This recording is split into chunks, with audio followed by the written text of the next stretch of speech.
Hello, chat. Welcome in for our part two of the Patreon reactions, where I'm listening to video game music for the first time, sometimes analyzing it in the moment, and really just talking about and enjoying video game music together.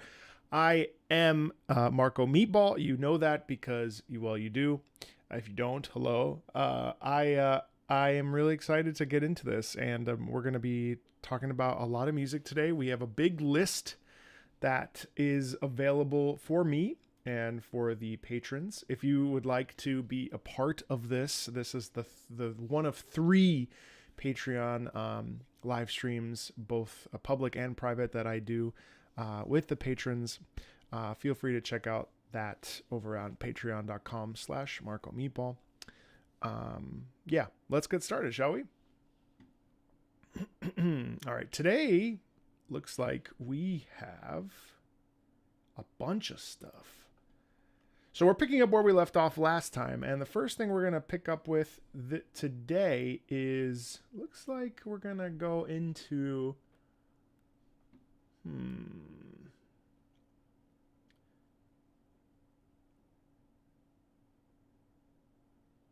looks like we're going to go with the main theme, Aberration, from Arc Aberration.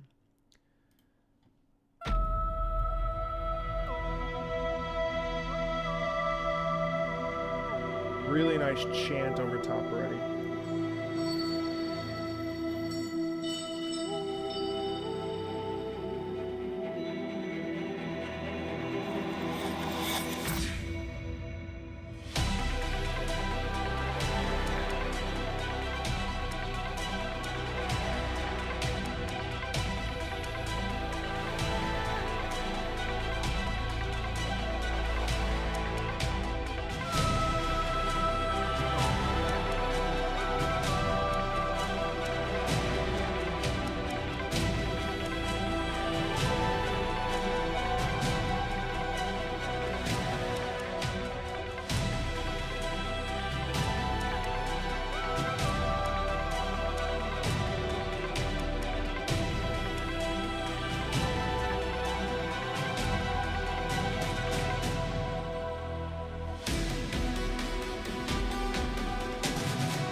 Gareth does such a good job here.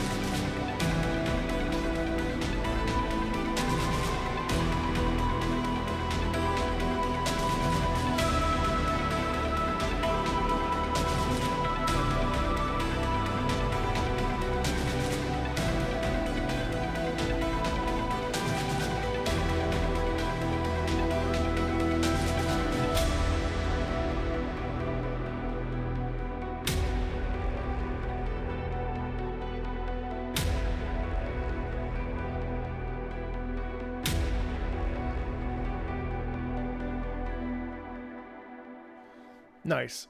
Yeah, so what I found pretty interesting about this, let me just switch over to my headphones just so I can hear a little bit better. One of the things that I really appreciate about Gareth's music is how there's a real sense of development. So where we are at the end is not where we are at the beginning. So there's a natural progression that's really quite nice. And really satisfying too. I would say this one felt to me a little bit repetitive, especially in the middle. If for a 2-minute piece, I felt like it could have used a couple more like pivots musically. But what I really appreciate, just the tonal quality of this is so powerful and engaging, and it really gives a sense of like, it feels like you're climbing a giant mountain, if you will, you know what I mean? So it's satisfying in that sense. I just wish that musically it was a little bit more diverse, but it's great. Yeah. It's really hard to really offer up like critique against somebody like Gareth Coker, because Gareth and so many of these composers that we look at on these streams, they're just so they're just so like well versed in what they do. They're masters of their own craft. You know what I mean? So it's really great. Let's see. I'm actually curious though, because I wanted to go back really quickly. Oops, hold on. It hasn't shifted away from my.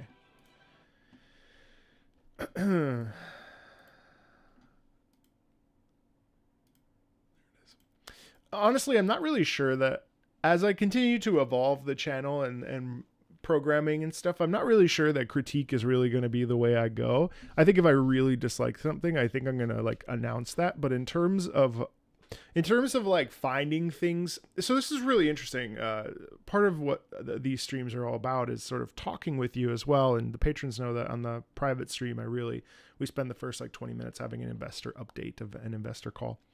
And one of the things I've been thinking about since my I'm sorry video that someone, a few people, I guess, I at least got 2 notifications that it was being reviewed by the YouTube legal team for lies, for false information, or for breach of privacy. So thank you for that, whoever did that. But one of the things that I was really thinking about after making that video was the idea of what this channel really is. And I think that I've come to the realization that this channel is a lot of things. And one of the key tenets of this channel is really about celebration, and really about ensuring that this music has a platform, and ensuring that this music is heard and seen by as many people as possible. I think offering critique is a very valid approach to things, but for anybody that's watching this that maybe had asked for more critique or / constructive criticism or feedback, I think I've sort of realized that that's really not what this channel is, and nor is that what I want the channel to be. The channel is such a beautiful. It's such a beautiful music baby, and it's okay, I guess, if someone comes here and they feel that it's just positive, like samey vibes all the time. I really, there are so many other really talented people that are listening to video game music and talking about it, and I would encourage you, if you're looking for more critique, there's surely somebody there that can offer that. But I really I don't have it in me to, unless it's really bad. And it's very rare that I'll do a video on something if it's really bad, or if I have a really negative opinion about something, it's very rare that I'll make a negative opinion video. Like, I'm playing through Kingdom Hearts right now, and historically I've actually hated Kingdom Hearts, and I really don't care for it, but I'm playing through it, and I'm finding as a 36-year-old adult male that Kingdom Hearts is actually hitting in a spot that it didn't hit when it first came out. When it first came out, I was really busy, like not being into Disney, or not being into like playful youth energy, and revisiting Kingdom Hearts has really shifted my perspective on it. And now that might change when I play through the other stuff, but anyway, like it's really interesting. Yeah. So anyway, I've been really thinking about this, and I don't know why I decided to go on this tirade right now, on this rant, but all that to say, like, I love this channel, and I love spreading positivity about stuff, and I'm grateful that you all have given me a platform to talk about video game music. I feel very blessed every day that I wake up, and I really do. There's a lot of bullshit that comes into it, but you all have really changed my life, and I'm just so grateful. And so, the chances of there being negativity on the channel just for the sake of it are just incredibly slim. So yes, I can offer some like thoughts about what I would want differently, but in general, I really can't fathom critiquing somebody's work. And I think part of that's just because of my time in the opera industry, and how hard it was to be constantly receiving critique on artistic expression, which is, you can't really critique it. I mean, it's like, it's so human. Well, anyway, that's a rant. I am playing the Warframe quest tomorrow, actually. I'm really excited about it. So anyway, yeah. let's keep going. I mean, this was nice. I would have liked it if it was a little bit less repetitive, but that's what prompted that whole like spiel. But I really appreciate how Gareth's music is able to transcend like it really, a lot of his music feels like it's really this beautiful mix of like humanity and like facing conflict and navigating challenge in a weird way, but he does it in such a really powerful way, and there's a natural buildup in many of his pieces that I really, his work on Prince of Persia and his work in Ori obviously is similar, but I think for a main theme this really makes sense because it's the thing that you hear in the menu anyway. Yeah, I'll play layers 8 and 9 when Ultra Kill. Yes, I will. All right, what's next? Thanks for letting me go on a rant. For those of you that are watching in the future, I appreciate you. And for those of you that are in here right now, thanks a ton. All right. Looks like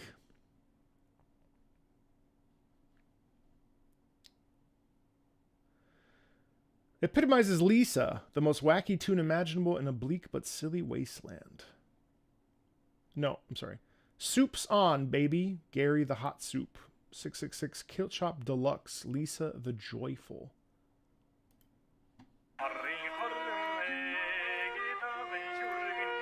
What? Whoa. Jeez.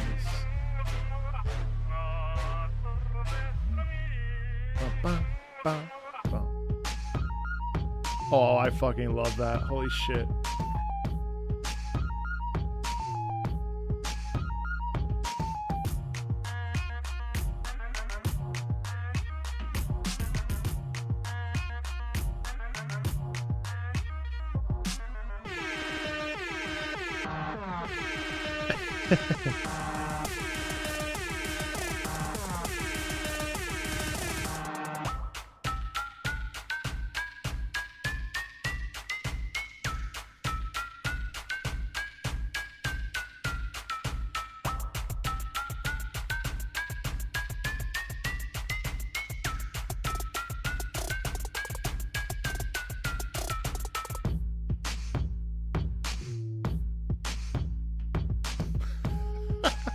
I have the weirdest taste in music. I literally fucking love this.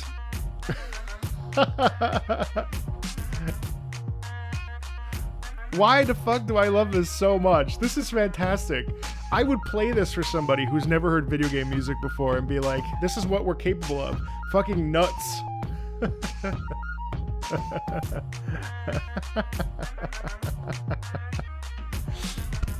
Why is that so good? The beat is absolutely wonderful, and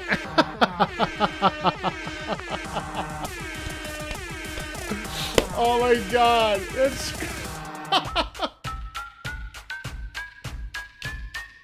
why do I like this so much? Oh, holy shit.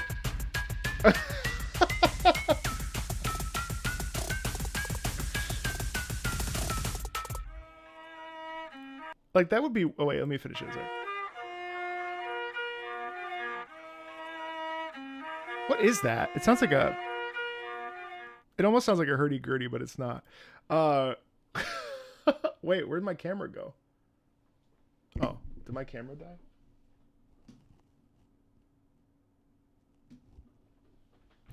Wow. Okay, I was not expecting that whatsoever. Shit, though, where's my camera? I think my whole camera died. Hold on. I don't know why.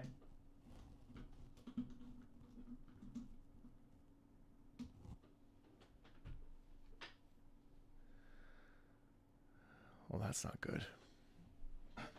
Hold on.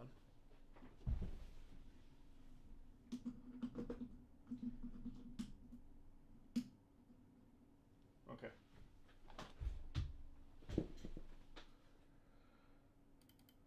There we go. So there was a question in chat. So oh god, Honkai Star Rail is an interesting one for me because I have a lot of urges to go. I really enjoy the moment to moment gameplay of Honkai Star Rail, but admittedly, the story, I think I'm not in the right state of mind. I don't really care for the story. I realize I like parts of Penacony, but there's just so much about it that I don't like, that I sort of feel like taking the time to play through it when I'm gonna like rush through it isn't really worth it. Now that said, I really want to get to that boss, the orchestra boss, because that seems so cool, and I really kind of want to play it. So I may just play it just to get to that boss, because I want to experience like the conductor boss. Like that just looks so cool. It's just everything around it I don't necessarily care for. I really like the like moment to moment gameplay in Star Rail, but also like I am trying to limit myself to like 1.5 gacha. So right now, like I'm very knee deep passionate about Arknights, and I don't foresee that really like waning for the next little bit. I also don't like feel like the desire to I like pulling. So I'm not sure that it's smart of me. I haven't heard the orchestra boss music. No, I did just watch the Firefly video today, so I'm gonna do I did a breakdown of it. Yeah. So anyway, so that's the question. And as far as Limbus Company and Millie, man, I really want to. I'm gonna reach out to Millie. I keep saying that, but then I get distracted by something. I'm gonna talk to Millie because I'm not sure if the claims. I'm not sure if the claims are valid. The last time I did a Millie song and it got copyright claimed, I think it was Materia Collective, which is a legitimate copyright purveyor. So I need to take a look. I mean, there's lots. Limbus doesn't really do it for me. I've tried.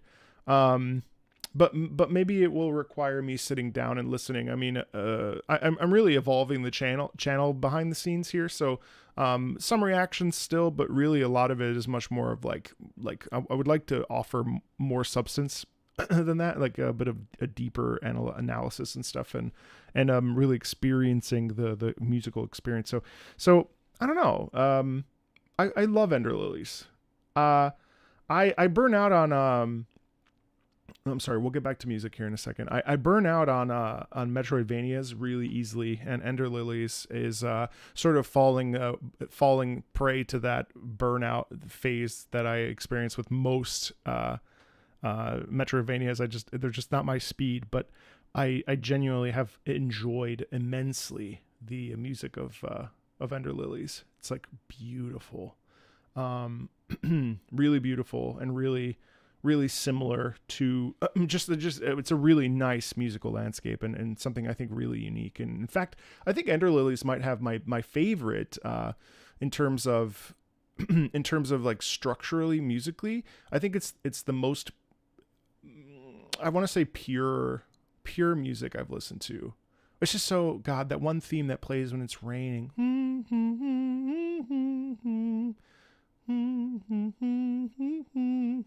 It's so beautiful. But yeah. Do you need to wear pants? No. When's the last time you played PGR? Quite a while ago. I love PGR, but I sort of pivoted to Arknights. So, I've heard some of the Dead Cells OST, but not quite a bit. And I had started the Omyoji card game, and then I recently went back to Reverse 1999, but Arknights has taken the cake. So Zav, we're going to listen to Tales of Berseria, of course, True Will, because I'm also playing this very, very slowly over like probably the next year. But the 2.5 hours I've played of Tales of Berseria, I really enjoy. So let's listen to this. Tales of Berseria, True Will. This is gorgeous.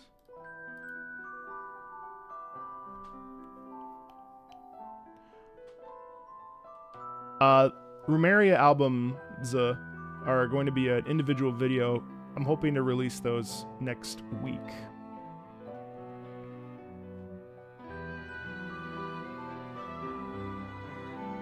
And that's a video of all 3 albums.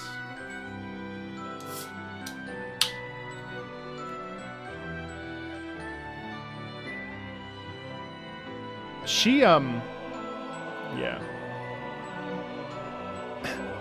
You really feel her struggle. God, what's her name?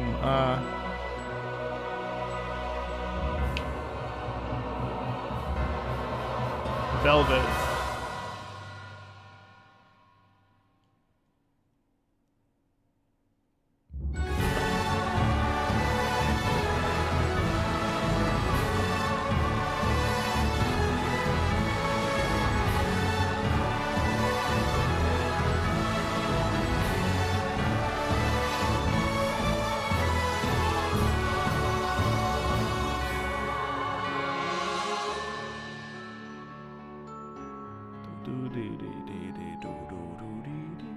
Yeah, you really hear Velvet struggle in this, especially everything that happens to her in the first little corner of the game, the first couple hours. She has a real sharp turnaround there.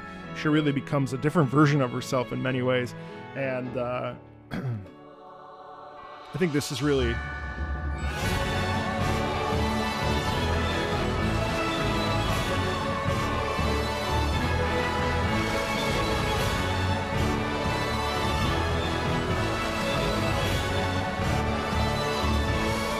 Hey, Rob.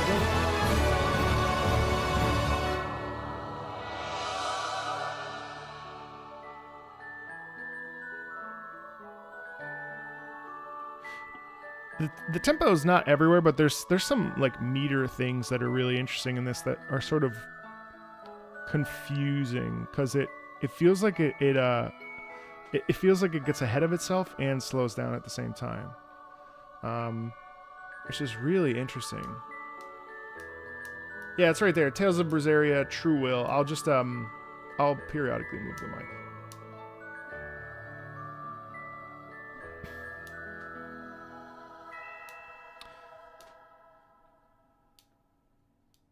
One of the things I really like about that is that you really hear like this elegance in the see my eye. You really get a sense of the hardship that Velvet faces in this, especially in the beginning. I will say there some of the VST here, the sampling that's going on with the horns. I've noticed this in a couple different games now. The horns, to me, sound not fun. They sound kind of bad. There's something about them that's like, thanks, Deirdre. There's just something about the sound in the trumpets that I really feels very fake. So that's something that really stands out to me that makes me like the piece as a whole a little bit less. It's just like it's a little bit off-putting, but I really appreciate the, regardless of that, the melodic pattern that is existing in that is really, really nice. But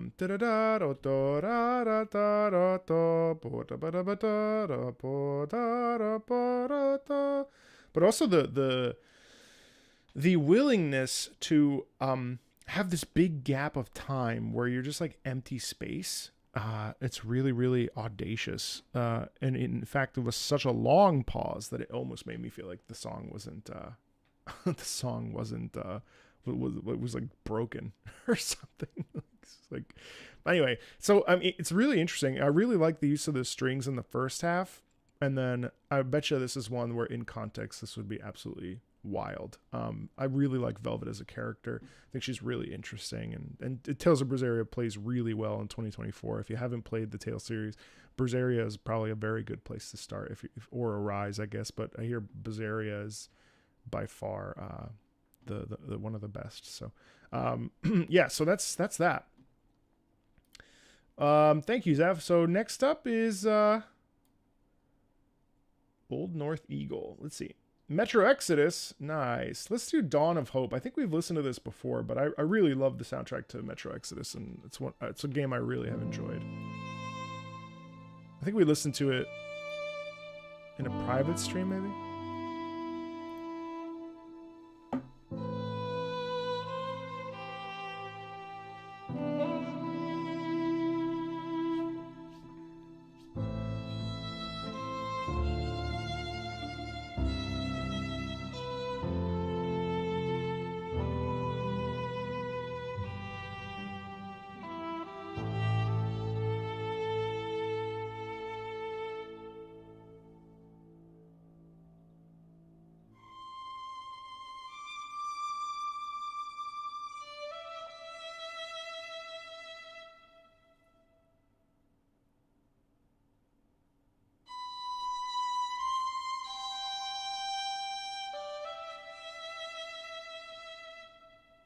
So sublime the way that the violin there. Yeah, really clean, precise movement there, which is really, really, really well done. And then the piano comes in. This is such a common trope, the ostinato piano. So you're getting plucked strings, and then you're getting this beautiful, very modern piano movement that feels so haunting. You know, it feels like a new beginning. It feels, well, it's called Dawn of Hope, but you really hear, like, how do we navigate this tragedy? How do we push through this sense of loss that we've experienced and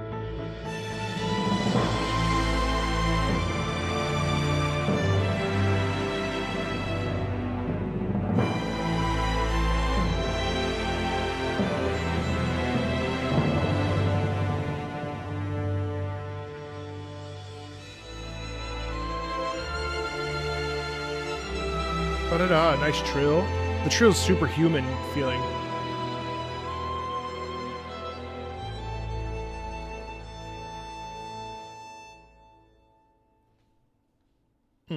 Interesting ending.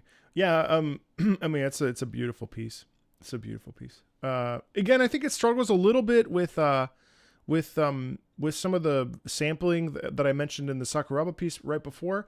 It just feels maybe my ears are just sensitive today. I don't know. I've been listening to a lot of Kingdom Hearts, which has very, very, very real strings. So I feel like very real saxophone and stuff. I mean, for the most part. So my ear is just a little bit sensitive to that today, apparently. But I really, really, really admire that piece, and it's just like so heartfelt. Speaking of Limbus Company, Erlkönig, you know I'm going to say that Erlkönig is a really popular Schubertian song written by Franz Schubert in the 1800s. Franz Schubert was a very popular, well, actually, no, he wasn't really popular. In fact, he died without a lot of his works really being showcased. But Schubert is really important to the German lieder scene when it comes to art song. And art song, if you don't know what it is pretty much every culture has one, for the most part, especially European culture. The French have French melody. The English have the English song. The Germans have German lieder. Things like Franz Schubert, Robert Schumann, Franz Liszt, Hugo Wolf. There's others as well. Robert Schumann. All these guys were writing songs, and Schubert is one of the most famous. At the time, he wasn't, and he actually died of syphilis, which is very sad. But he used to have these things called Schubertiads, where you would go together and you'd get together, and it would be a really intimate thing where the artists would all gather in a house in Germany, and they would sing for each other. The pianist would sing, it would play, and the singer would sing, and they would sample each other's work and things. And he's written many phenomenal art song cycles, Die Schöne Müllerin, Winterreise, Schwanengesang, some of the most sublimely powerful pieces of music that you've ever heard are coming out of Franz Schubert's repertoire. And the Erlkönig is a story about a young boy who's being hunted by the Elf King, which is what Erlkönig means. And his father's riding on a horse. And I don't know what Limbus's company's interpretation of the Erlkönig is, but the original, it literally, and then it's literally like you hear them riding on the horse as the father's saying, "You're fine, my son, you're fine," and the son is like, "I'm scared, there's a thing," and then you hear this bright quality representative of the Erlkönig, the Elf King, saying, "Du liebes Schwert, I'm here for you. I'm gonna take you away from." It's very interesting. So I'm curious to hear what this Erlkönig Limbus Company version sounds like. Yeah, actually similar in structure.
I actually really like this. Hold on, I just want to talk about the rhythmic structure. So this first half, you know, again, since it's a battle theme, it is a bit of that thing where it doesn't really express. It's a little bit repetitive. I like the instrumentation, and I'm sitting here with a furrowed brow because I'm thinking about Erlkönig, and I'm thinking about the connections. You know, calling it Erlkönig, I'm automatically going to like kind of tune into it. But what I find really interesting is the use of the bells is a really, really nice touch in here. But then what's also really interesting is when we thrust it into this, I guess the second phase possibly, what I really appreciate is this rhythmic thing here. Let me just explain this.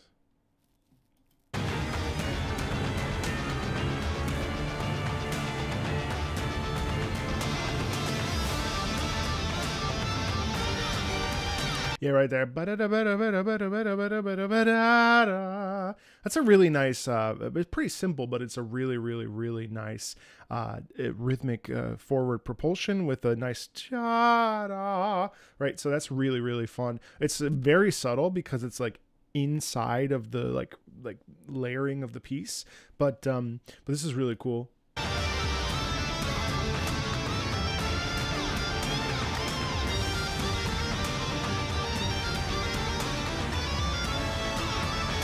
Oh, it's based on Wuthering Heights. Oh, interesting.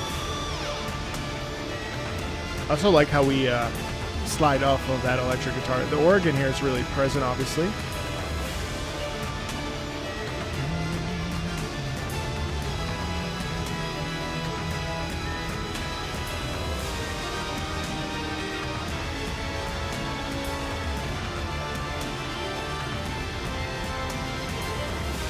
Huge chords. Yeah, I was hoping it would do that.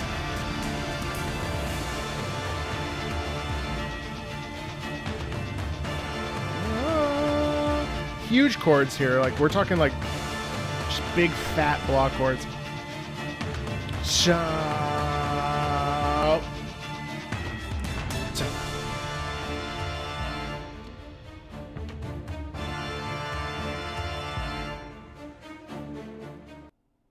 Yeah, it's the classic Limbus Company thing where they never actually like arrives where it should. I really, really dig this little corner.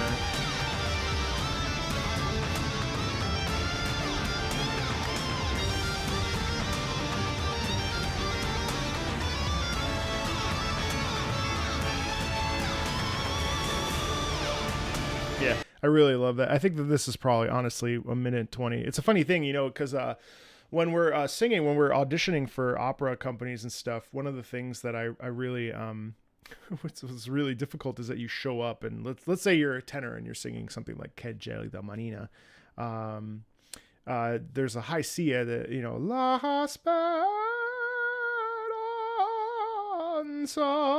It's extremely high, and that's really the money note. That's what people are really listening to 5 minutes of. They're listening for this high C. So you sing all the stuff before, and it kind of is erased depending on how well or badly you sing the high C. And in this particular case, the Erlkönig here, really the star of the show here is what's going on here in this minute 20 probably.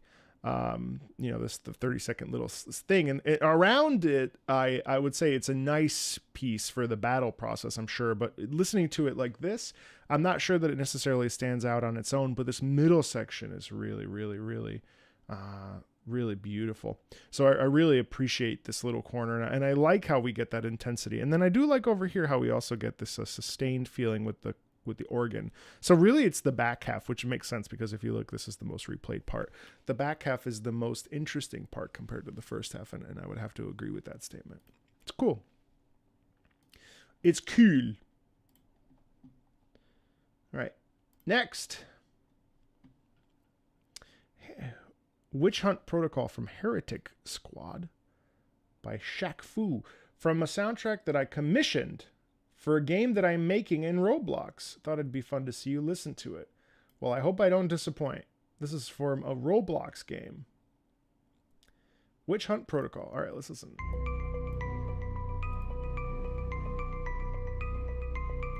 Okay, so obviously, first half is spooky.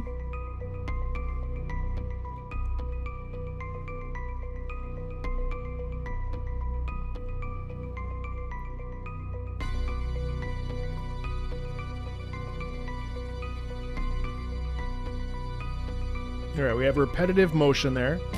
Just slowly building to something.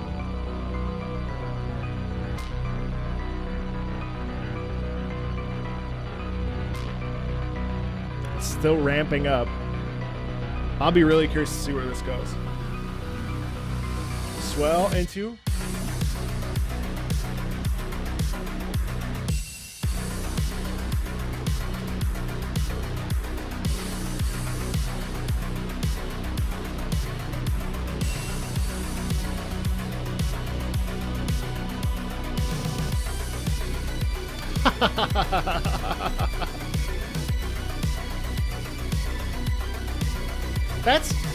That's really interesting.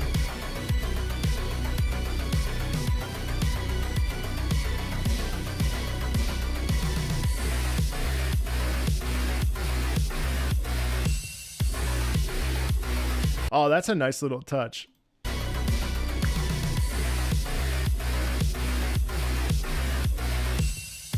the bullet falling to the floor. That's really nice on the accent on the floor there.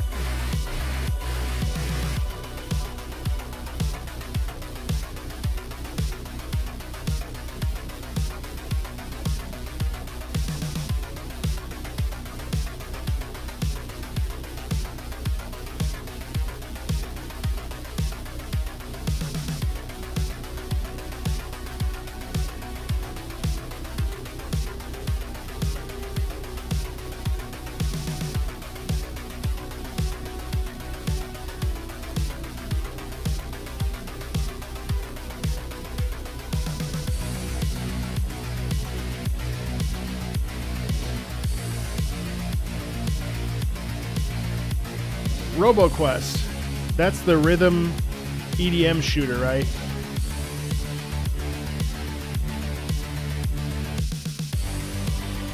I really enjoy that game.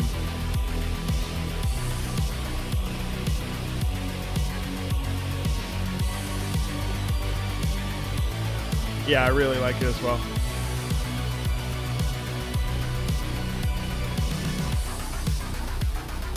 That goes pretty dirty. There's like a grunge in there that's really satisfying.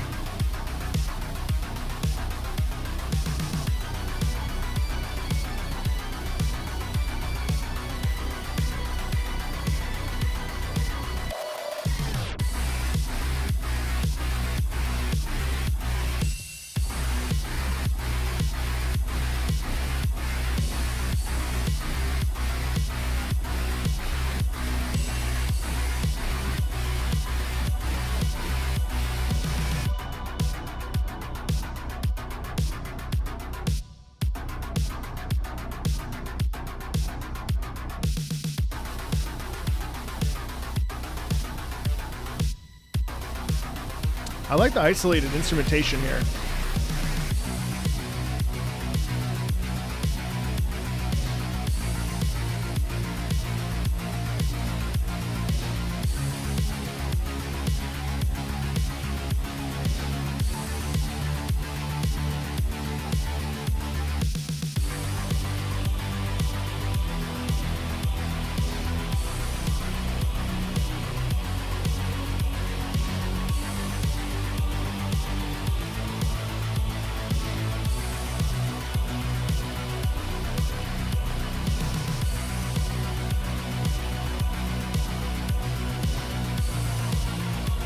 The slight dip.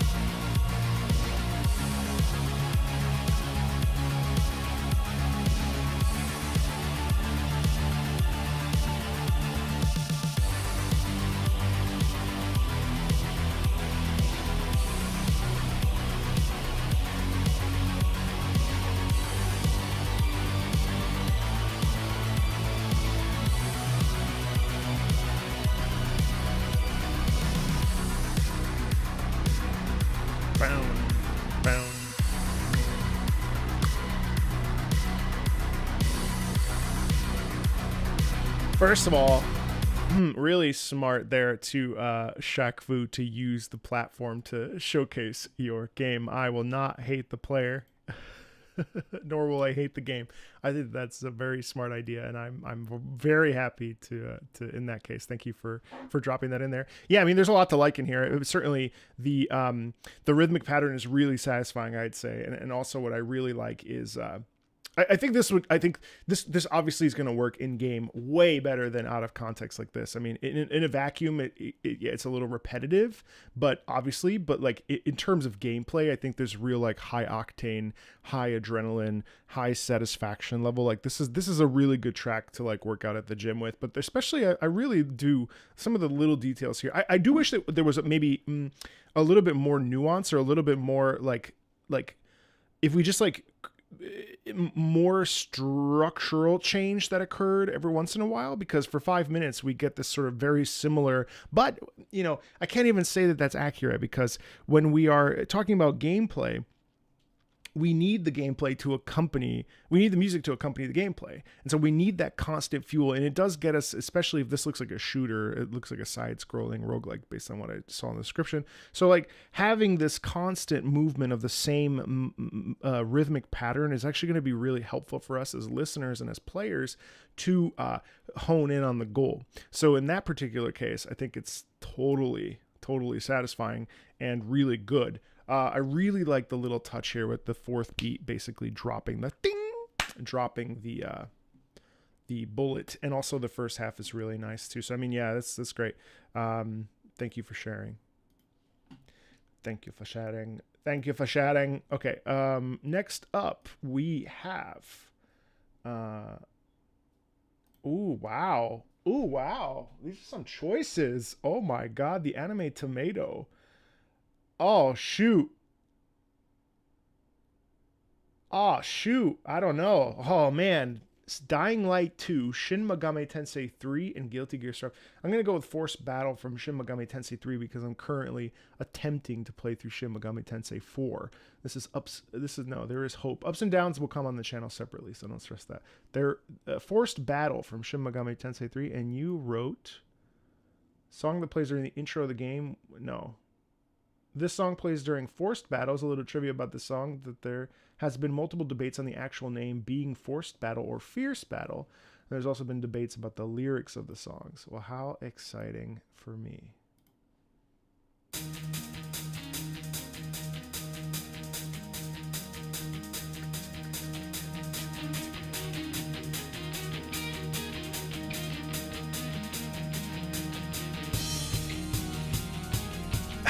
Lots of organ. All right, you're starting to understand what I like.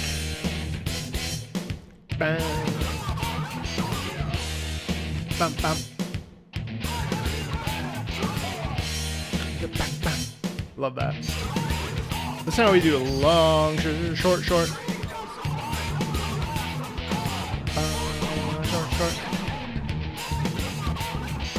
Long, short. The Dying Light song was There Is Hope.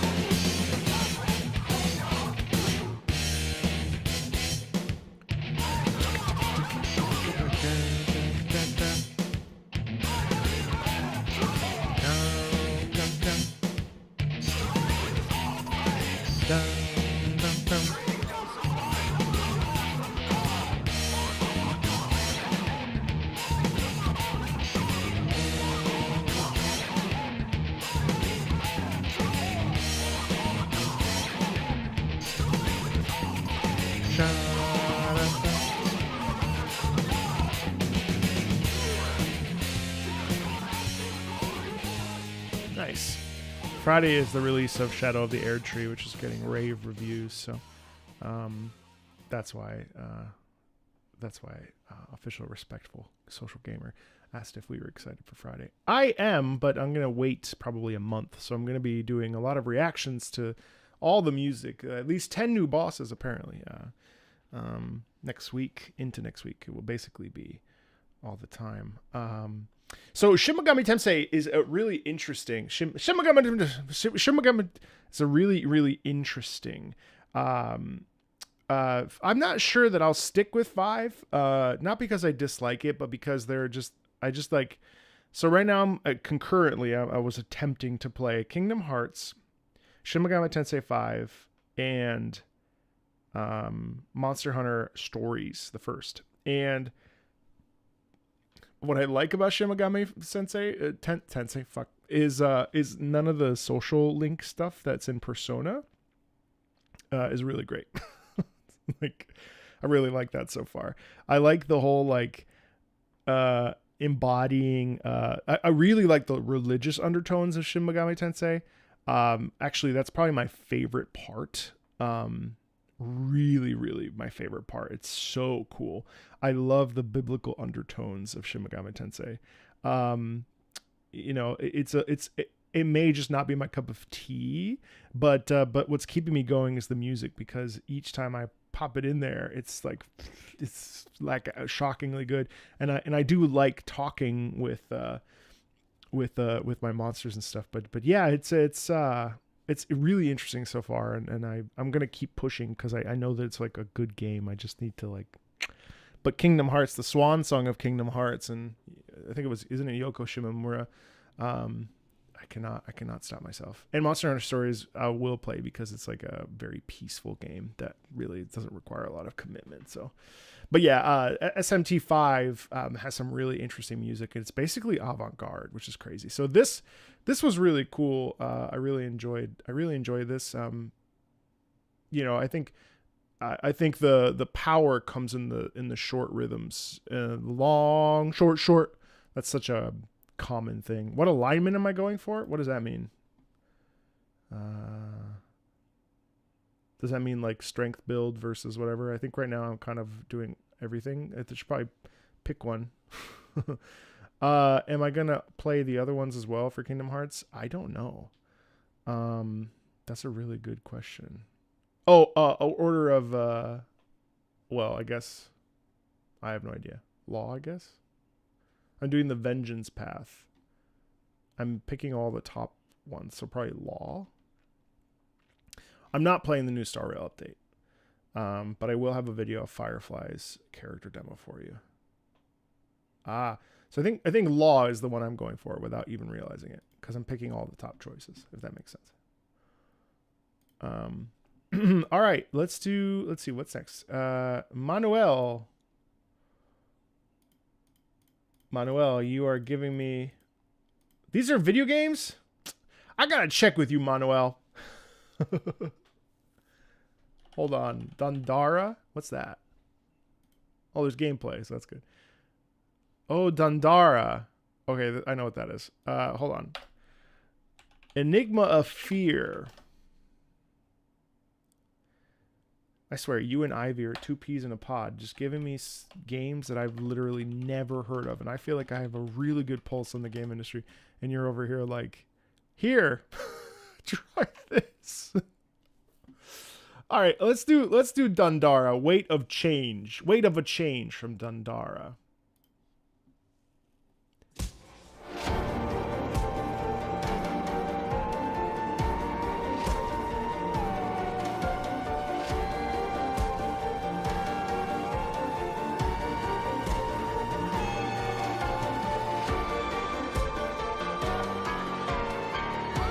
Whoa!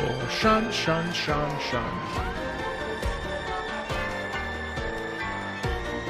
I like how the other stuff drops out to the piano.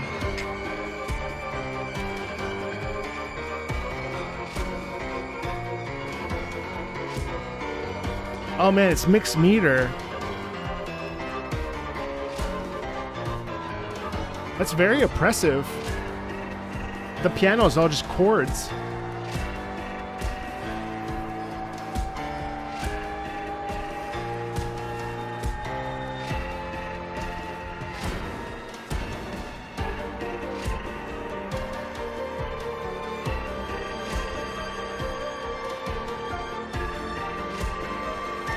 Wow.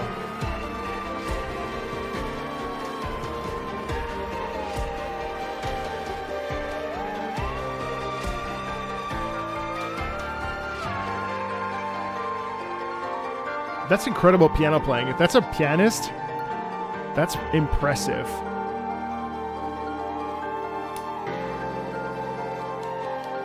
An upper register like that?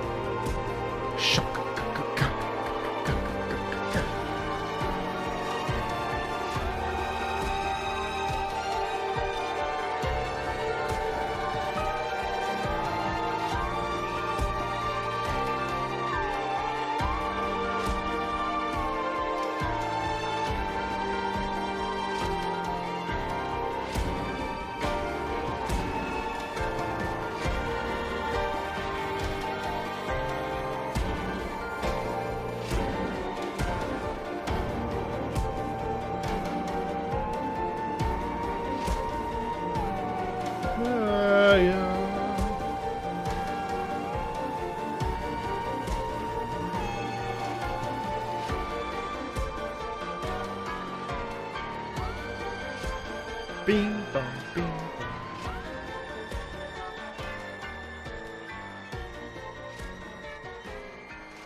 Jeez, that's unrelenting.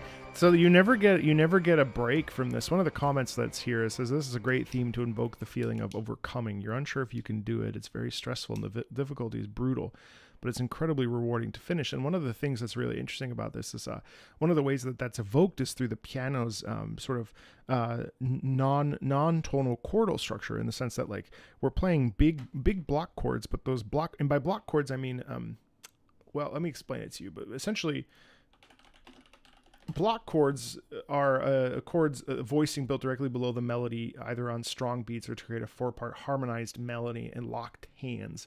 With rhythmic unison, so they move along with the melody, and that's something that's very apparent in this piece. And I think because they don't really follow the standard rules of a tonal chordal structure, so there's a bit of a clash, and then on top of that you have the right, so they have that sound quality in there, and so you really do feel like in some ways that you're almost drowning in it and drowning in sound, and it causes a real sense of discomfort because it's not easy. It's oppressive. There's especially with the piano being a percussive instrument, you feel it being hit. You hear those chords hitting you, and the piano really, even though it's actually, if you listen to the mix, it seems like it's in the further back part of the layering. It actually sticks out in a way that makes it and provides incredible discomfort and incredible just a sense of dis-ease that's really palpable. And well, okay, I'm definitely gonna put that on the list. Yeah, that's that's the whole point of this. We get to listen to things that we don't know, and we get to explore things that we don't know, and that certainly was a piece that I would be willing to showcase to a non-gamer. If I was like, look at what video game music can do to really fuck them up, I would play this. So that's nice. Nice job. Nice pick. Sweet. All right. Terranigma.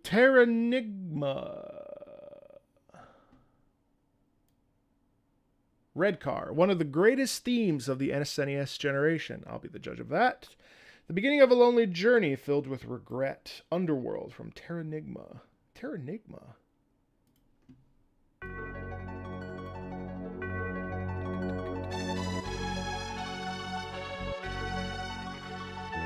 Miyoko Takaoka and Masanori Hikichi.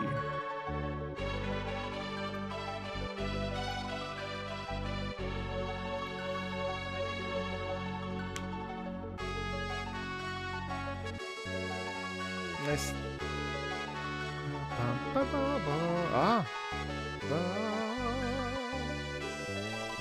Oh, this is the 30-minute version. Will you just tell me when it loops, Red Car?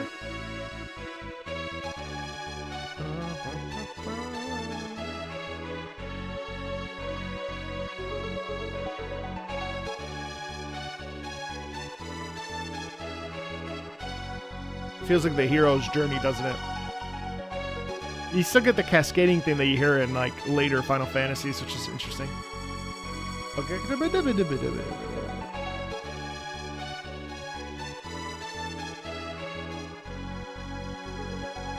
They still managed to create a crescendo.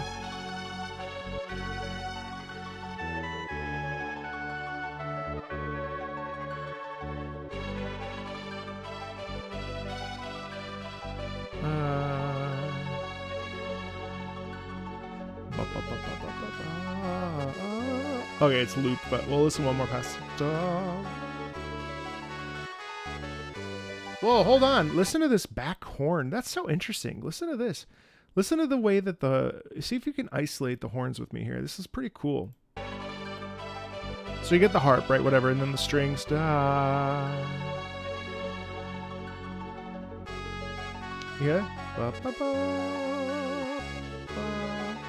Listen to the second horn. Ba, ba, da, da.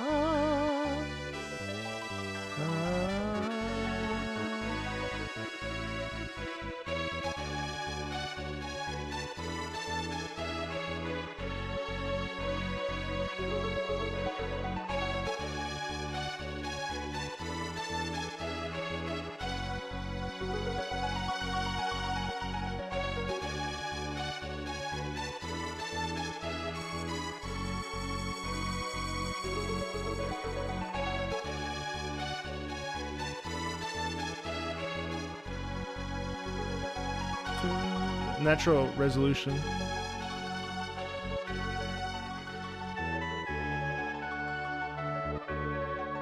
I really like the subtle horn there. That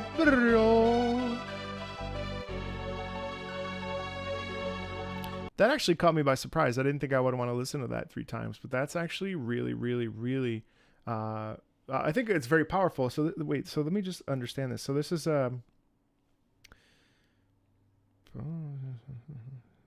sorry, I'm getting I was getting one of those reports. Trailer soundtrack.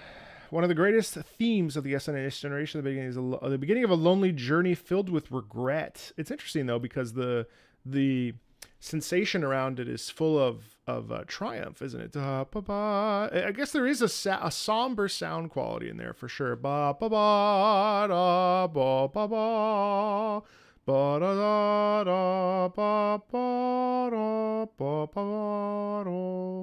don't know. That's nice. There was a comment earlier that said it's generic, but not in a bad way, and I think that's an interesting thought process because. What thoughts do I have on that? I mean, I don't know that it's generic. I think part of it is like, well, so I think it's a multi-pronged issue, right? On the one hand, we're dealing with something where we have nostalgia, and that soundscape is very, for those of us that were alive in that time period, like this was like good shit. Like we were eating good when you heard something like this, right? Like I think of. I played it much later. Obviously, I played it last year, but Chrono Trigger would be another thing that sort of rings a bell, and which is similar, where one could say, well, these pieces are sort of generic because when you, the problem is we're looking back, and we've had such advancements and such developments that the sound font of this is very, like I think obvious to us because like, oh yeah, that sounds old. That sounds like the SNES time period, and like that's something that. I don't know. I think it's really hard to escape in a modern era.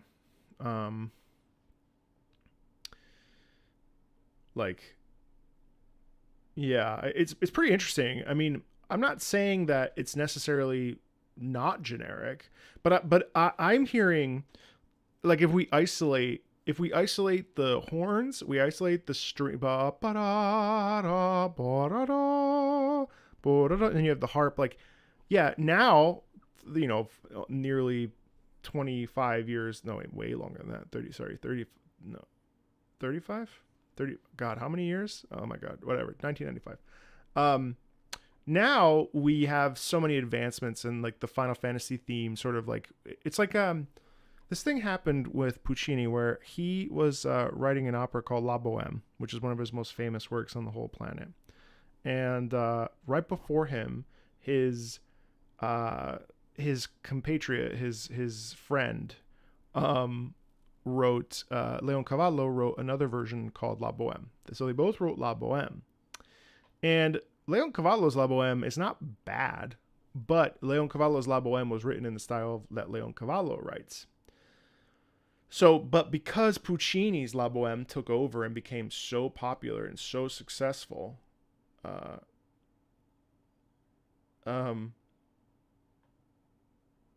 it's hard to hear me over the music. Noted. I'll lower it. The point is, there's no music playing right now. You mean right now? The point is that like, Puccini's La Boheme took over, and so what we ended up getting was this soundscape that ultimately, even though Leoncavallo's La Boheme was not bad, it could easily just sound not as good compared to Puccini's. And so I think on the flip side, it's like, here we have a game that's like this music is quite interesting. Disregard what you're saying. I don't know. What are you saying? Despite the fact that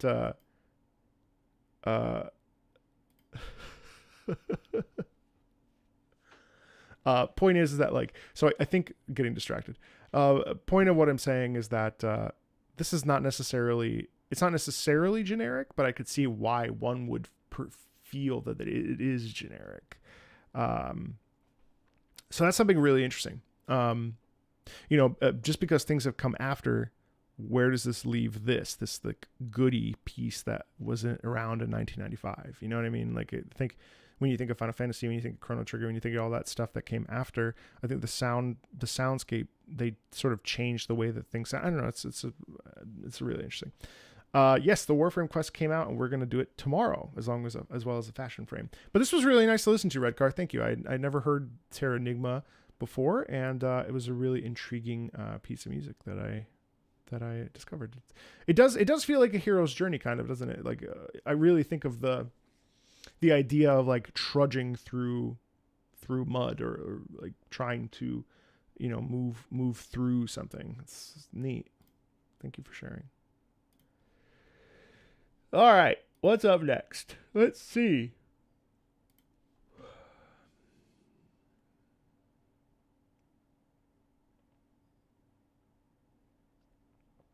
Oh, Etrian Mystery Dungeon. Of course, this is Tsumi. I didn't even have to look at who it was. Petal Bridge, the mystery dungeon arrangement of Cherry Tree Bridge. This is, in fact, a dungeon theme. Loose at the halfway point.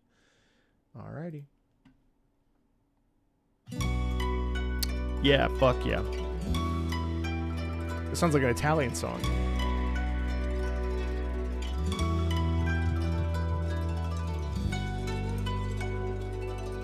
Hey, Imagine Ashley, what's up?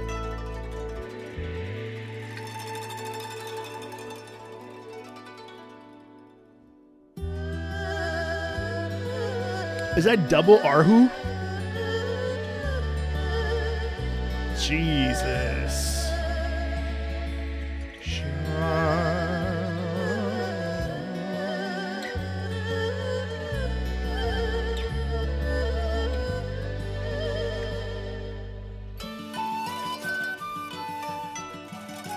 That's lovely. That's lovely. Is there a little bit of... I gotta remember the name of this drum.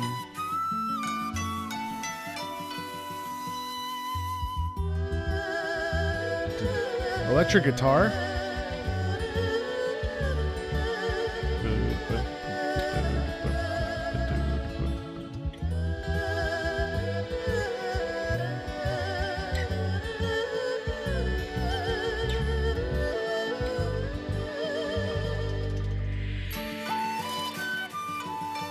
What are you starting to get worried about, Apple Reach?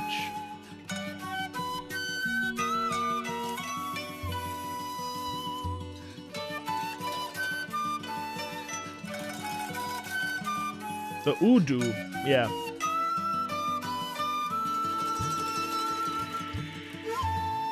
Oh, good, Imagine Asher. Happy for you.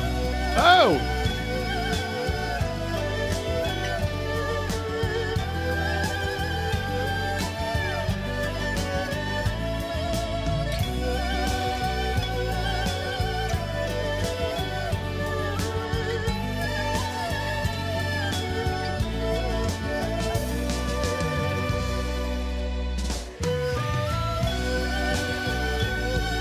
Hey.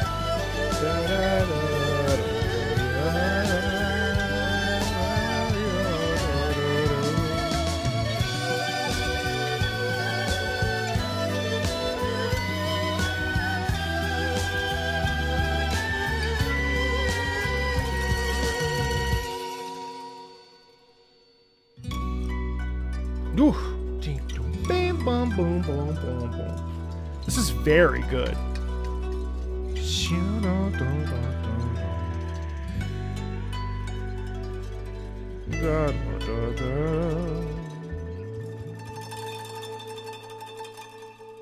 Yeah. That's good, Sumi. Oh.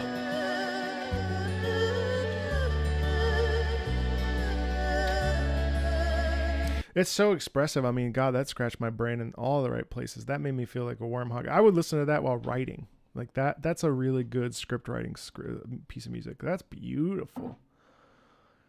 You might get the gold star today, Itsumi. You might get the gold star.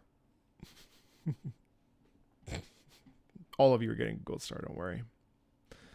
I would never play these games. but that music is beautiful. Oh, that's really nice. Yeah, thank you. That's really lovely.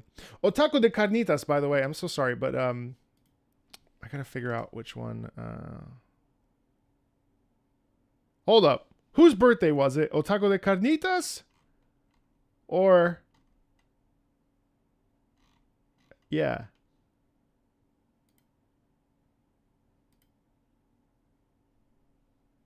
There's a loop there. Whose birthday is it? Someone's birthday is today.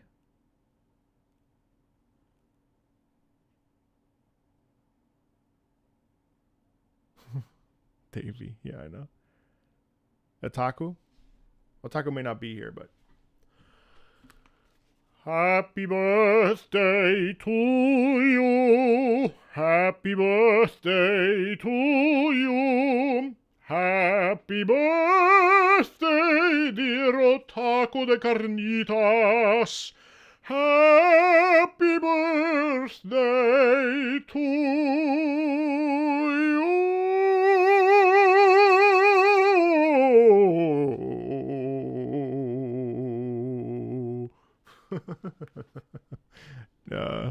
That's what you get.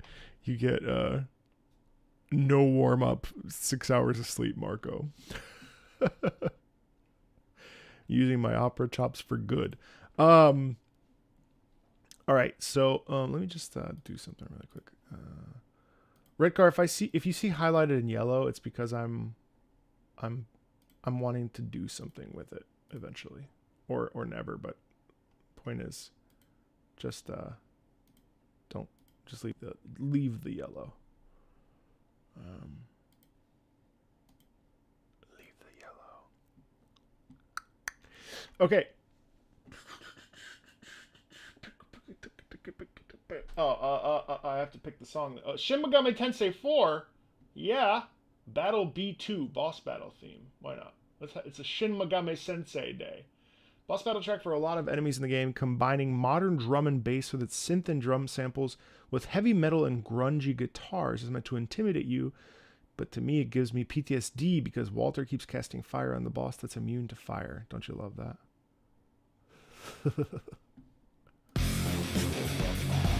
Jesus. Yeah, okay.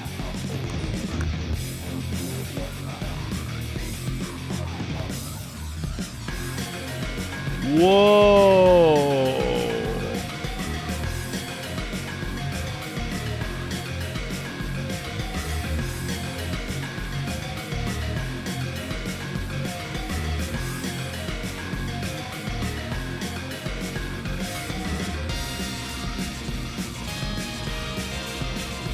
You can't hear me as well when I do this. I wonder why.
Yeah, cursed xylophone would definitely be the way to describe that, wouldn't it?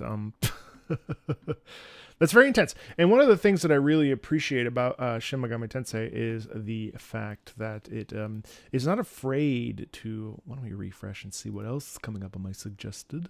What I really, really like about mostly Elden Ring DLC and Dawn Trail, that makes sense. Dr. Disrespect, I don't know why. But it really, really lingers on the sense of dread.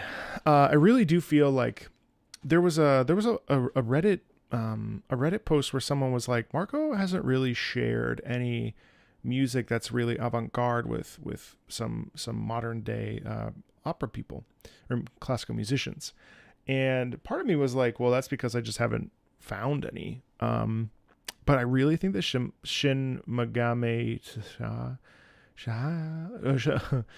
Tensei 5 may offer, I mean, 4 to a less degree, but I really think that it will be very interesting to present some of this stuff, because Shin Megami Tensei is very much avant-garde, experimental, not afraid to mix and match. Is that shoji?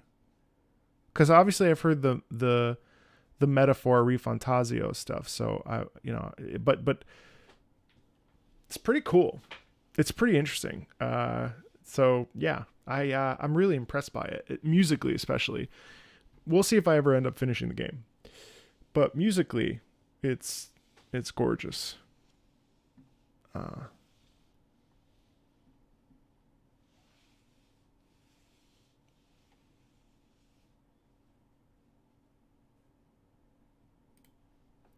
Satisfactory? No, I don't know what that is. Also, let's not talk about the Elden Ring DLC. It's not out yet, so I haven't heard any of the music. I'm gonna listen to the music away from the game like I did when it first came out, but I will play it after. So I'm glad that you think it sounds good, though. I'm excited to hear it. Seventh Ward from Infamous 2, really underrated soundtrack of the 9th gen that mixes jazz, orchestra, electronica in a blender and tops it off with a hint of nice southern twang. You don't say.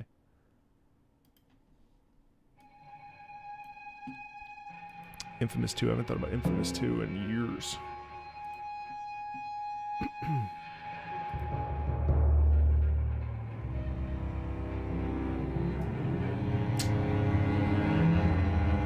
Speaking of Elden Ring, it sounds like Elden Ring. Oh, sorry. You're not supposed to look at me. Ah, yeah, you get some southern big band blues. Well, the Infamous 2 was in the bayou, so...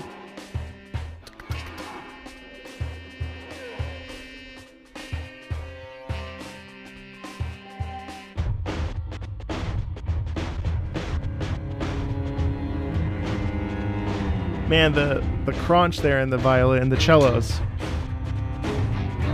Wow.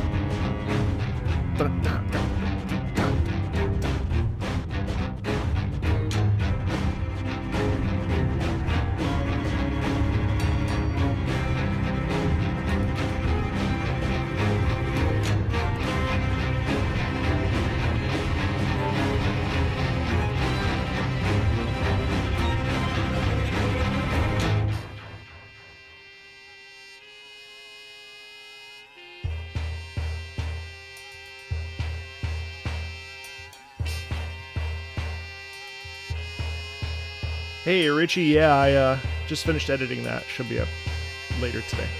Tomorrow. Probably today or tomorrow. Fuck, this is good.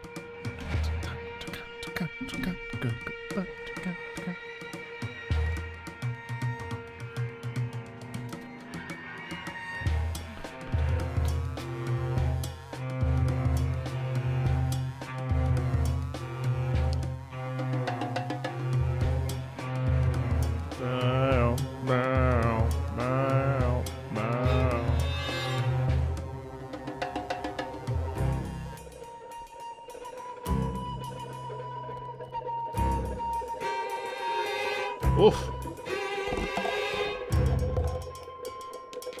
You really hear that if you isolate it.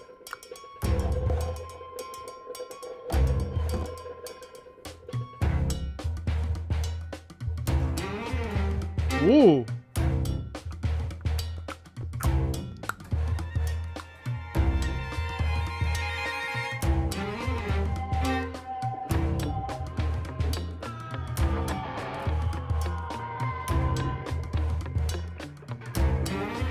Ha.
Oof. Oof. That's hard. Ooh.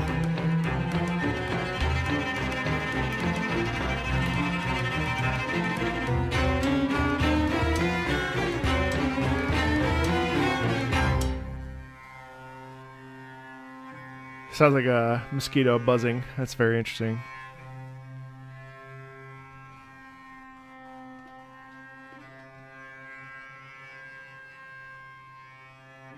Oof, that is actually, like, uncomfortable. Vondyar, can you hear me?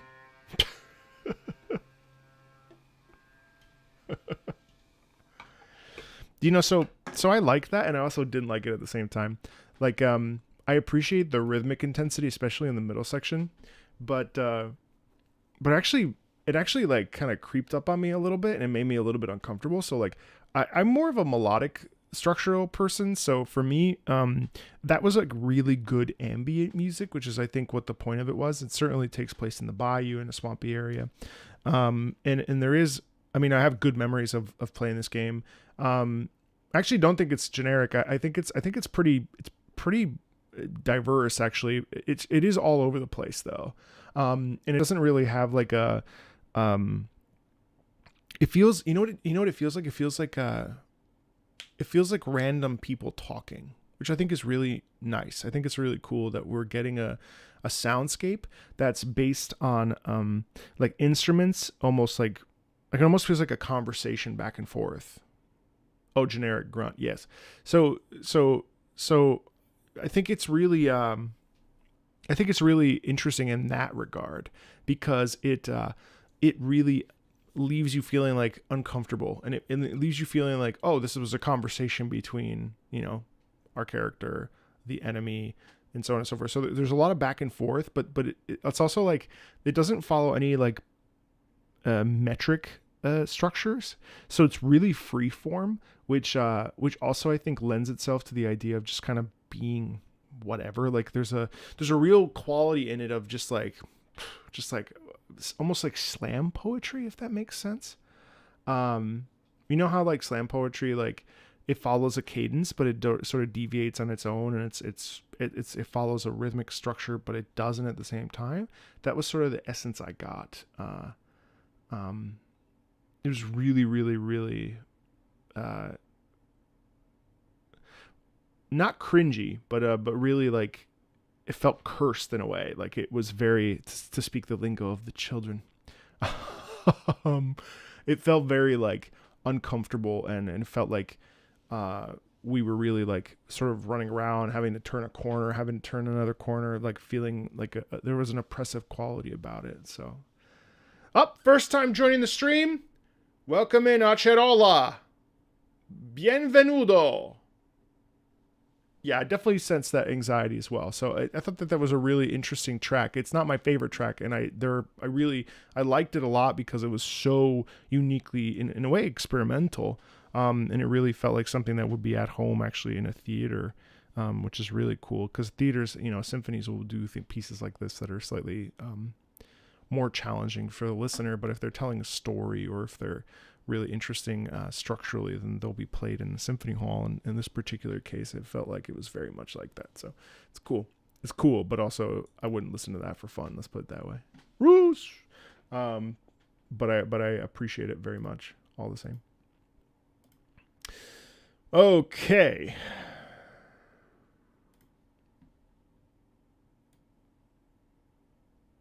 Siren.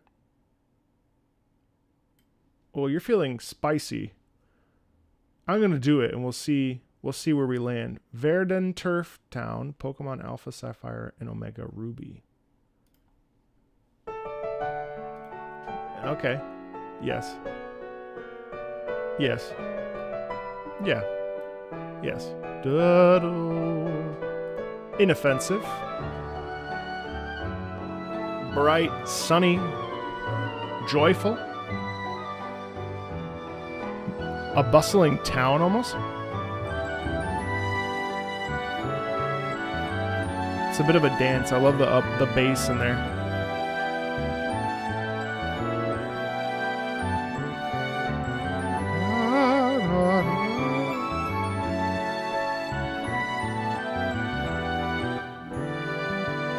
Feels like a hug in a way. Isn't that interesting?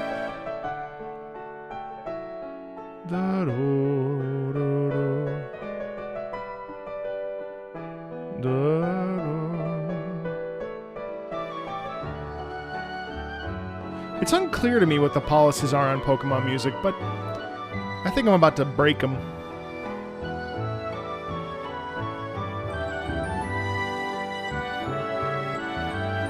That bass is really working, though. Would I say this would be a peaceful, quiet, quaint town nestled in a valley? Yes.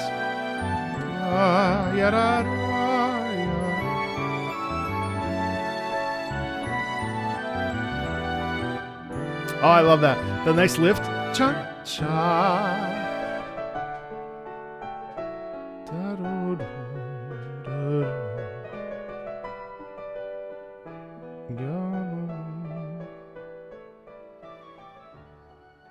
That's beautiful. Well, I have a to-do list. Also, Nintendo's been pretty okay with stuff. I mean, I've got Super Smash on the channel. I've got other stuff on there. Yeah, like so.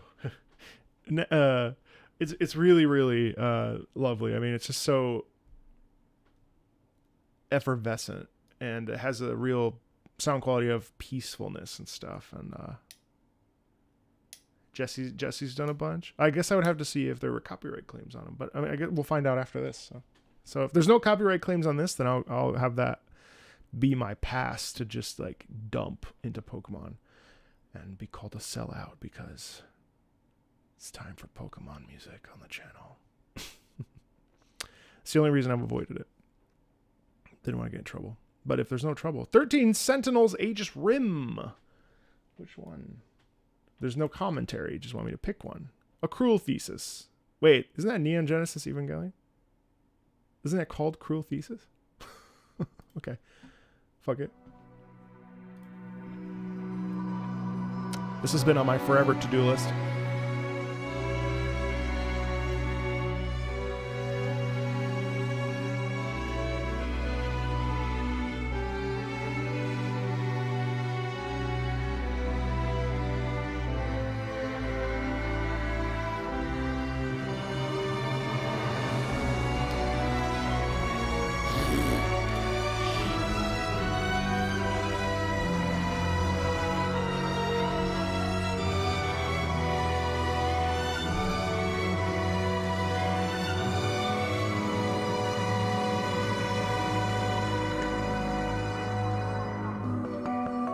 Oh, yeah.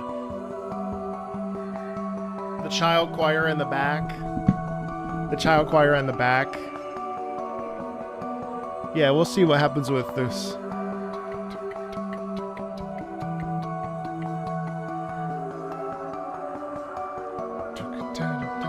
Oh. Next month you're binding me to a chair? Please don't.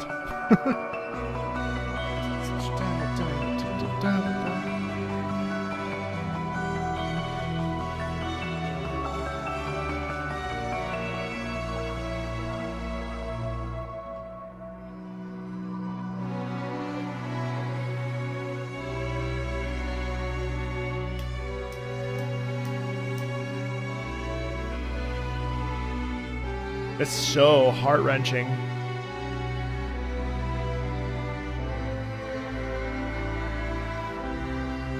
What's up, Jay? Panduju, hang on. Oh, I fucking love this.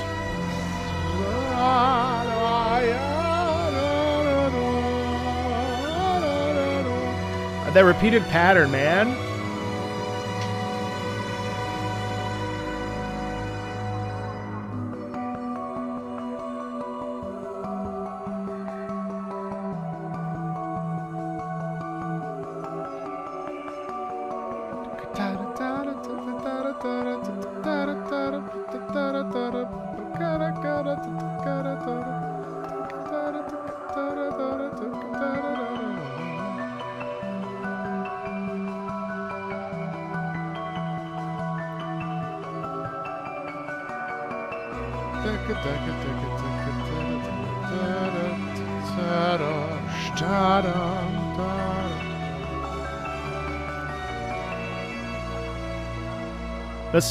That's beautiful, man. I mean, I don't know. I think I may just have to start playing this. This is hard because there's always so many games that I want to talk about or play, but like 13 Sentinels Aegis Rim is like one of these games that's like been sitting on my list for I think at least 5 years. I think it's been out for a while. Just like there's so many aspects of it that I am into.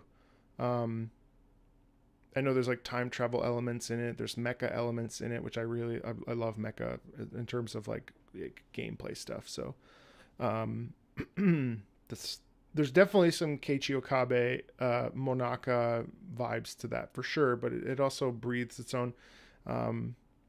Yeah, I really, oh man, there's just so many games. I don't have time.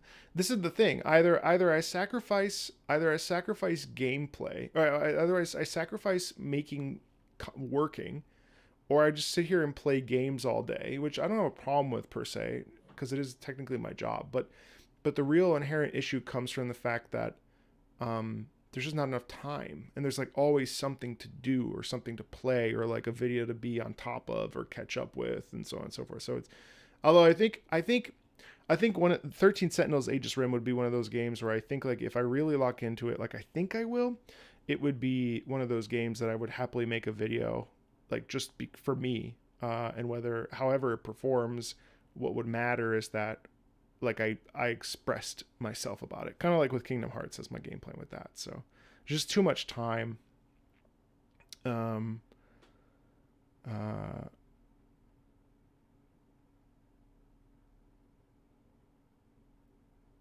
That's why we can't judge music. Yeah, because there's not always time to judge music based on context.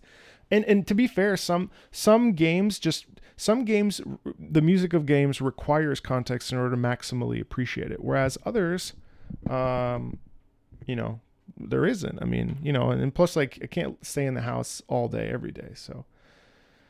And I was just thinking about that today, like when we were watching the Nintendo Direct, there was a bunch of games in there that I'm sure will not be will be played, but they won't necessarily be popular, or they're like a composer literally sitting there like the game about the foxes that come from the game where corn on the cob becomes a fox.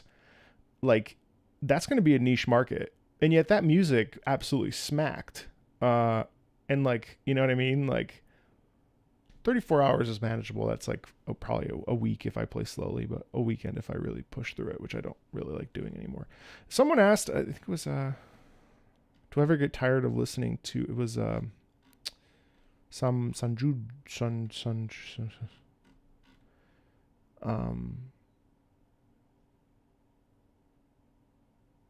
Panduju asked about if I ever get tired of listening to music, and the answer is no. What I get tired of is describing music in words that I feel make sense, because sometimes things end up, or I end up just repeating myself, because a lot of games end up doing the same thing. So finding ways to articulate myself in a different way if I'm filming videos back to back, or a lot of things. So one of the big things about video game music in general is that video game music tends to follow tropes. Like all League of Legends music tends to be the same, which is like galvanization, enthusiasm, whatever. Elden Ring's music tends to be first phase, chorus, heavy, whatever, and then the second phase is a little bit more intense, right? So that stuff it's a little bit hard when, you know, so like some of it, like it can start to sound samey, which is one of the problems that I've encountered, like doing it every day for 2 years. But it doesn't really faze me, because there's always something to pick up on. And also, not everybody watches everything. So, I mean, like, that's also it too. You know, I could do a video for Expedition 33 and then do an Arknight song, and those two things will have commonality based on the thematic elements of the song, whether it's happy, sad, somber. Like, there are details that we can extrapolate, but in general, what the fuck just happened? But in general, you know, things follow patterns in video games, which is, I think someone's, you know, I think that's a fair complaint to bring up, is that like there's not a lot of there are good pieces of music, but there's not necessarily like innovation that occurs all the time. Like the Rifantasio metaphor, Rifantasio, like that is innovative. Monaka, the Nier soundscape, is innovative. But like, I can see why some people that I play this music for, like FromSoft music, is not really innovative. Ludwig the Holy Blade is badass and innovative. Like the way that it's done, it's just like a gorgeous piece of classical music, but it also teeters on new. Ace Combat is not innovative, but it is at the same time, because it like adds elements and it smushes genres together, which is really satisfying for the listener. So all that to say, like, yeah, I think it's interesting.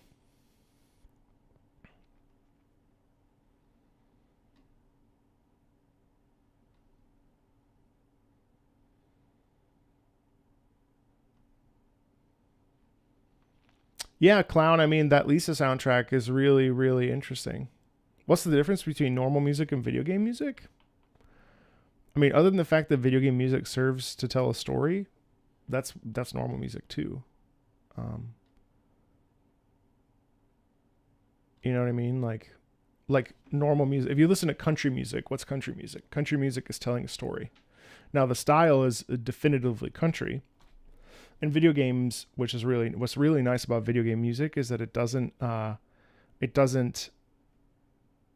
require any of the genres. Like, it can kind of morph the genres, which I think is phenomenal. And it's one of the things that makes so everything I just said, throw it out the window, because video game music like can basically take a male choir mixed with electric guitar mixed with orchestra, and then you have a whole new genre, which is really, really special. So I think normal music has a lot more constraints. There's a lot more like, oh, well, this is pop music, which requires a beat, a hip hop rhythm, and it requires lyrics about whatever, right? Or whatever. But like in the case of so many of the games that we play, like if you look at a thing like Final Fantasy 14 as an example, there's like literally every genre imaginable in that game. And sometimes they crisscross, sometimes they mate, sometimes they mix. Yeah, Destiny. What Destiny does exceptionally well is the fact that it uses weapon. The rhythm. Rhythm is the key of Destiny, and so rhythm is the thing that is most interesting about Destiny music. There are some motifs, but the real thing is the way that they use percussion, which is really exceptional. Yes, I listen to the Tiberian Suns covers of Ace Combat music every time I'm at the gym. So that's 3 times a week for at least an hour every day.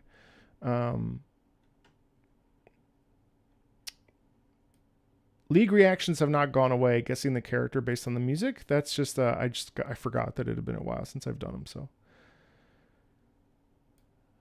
yes, words are important. Do you have a favorite genre outside of classical? Yes, I love indie music. So like acoustic guitar and stuff. Classical music has never had access to jet engines. Just cannons. It's true. You're welcome.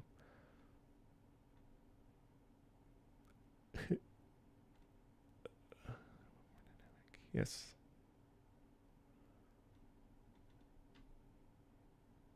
What do you think of Maurice Ravel's Bolero? I think it's a little boring.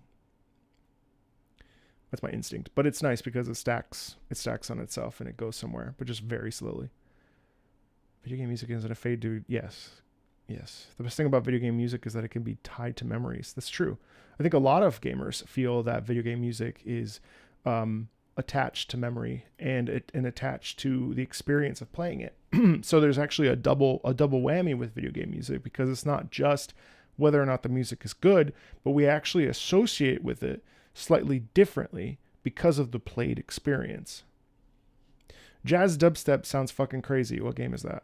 Have you gone through the Herald of Finality? No, because I don't know what that is. I'm not playing Destiny anymore. I uninstalled. I was happy with what I did. Binge listening? Yeah, binge listening is never great, but I also like these streams because it's a mass amount of stuff at the same time. Happy Chaos is really interesting. It's super unique. I've gotten tons of pathologic requests, actually. At least 2. So not tons, but... No more Remnant music. We're partially to blame for getting you interested in electro swing. Yes, you are. Do I like playing RTS? I really liked playing the Star Wars RTS when I was 15. Have I heard Minecraft music? Yes. Unfortunately, it's not copyright safe, so I can't do as much of it as I would like. Hey, Jocelyn, how you doing? Or Yasin, sorry. Jazz dubstep is from Limbus. Oh. The new Warframe soundtrack is amazing. I have a video ready to go. Who's Koshiro? Binge listening with appropriate breaks. Yes, binge listening with chats. Any news regarding the Fountain of Below disc stream? Oh, shoot. I keep forgetting. Jace. Thank you. I'm well. No, I keep forgetting. But I will say that you're going to get a 3-album listen through of all of the Rumeria stuff. I will listen to the stuff outside of Star Rail. Yeah. Oh, Koshiro, yes. Age of Empires and Age of Mythology are so gorgeous, yeah, for sure. I've listened to some of Sidus's rhythm stuff. Yeah, for sure. Yeah, it's really good. Demo I picked up on Steam, but it didn't play well on the deck, so I'm gonna have to wait to play it. I think it might be better on the phone, honestly.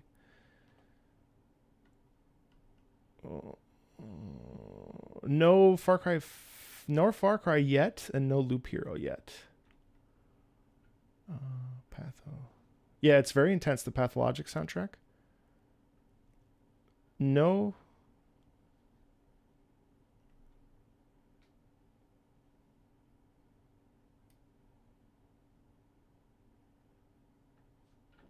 Hey JD, so not on this stream, but I got the approval from Darren Korb that a lot of the music from Supergiant was being falsely claimed, so expect more of those. No triangle strategy, but that should be in there. Termination of Desires is a great track. I like it too. But I wouldn't say I'm losing out, but I just don't know it. So I mean, I'm open to it. In fact, maybe I should just do a video about the power of RTS music. How about that?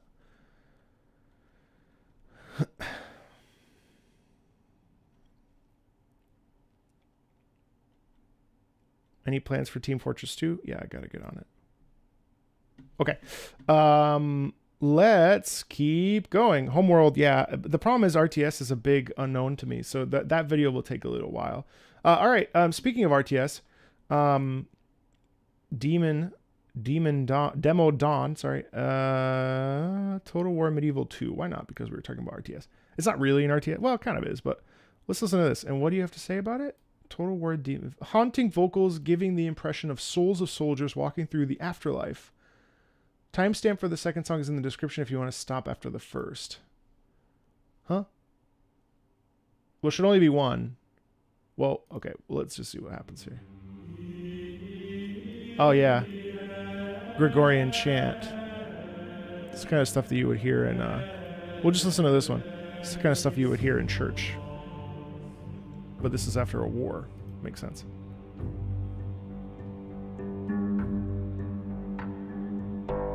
Hey, Miss Peggy. Thanks for the raid. Hey, Raiders. What's up? You want to listen to some video game music together? Wow, this is impressive.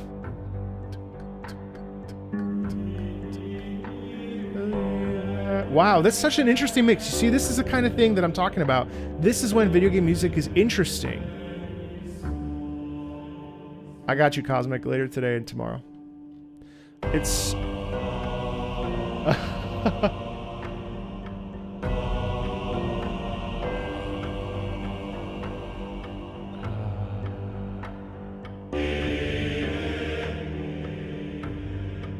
Riz recommended me? Aw.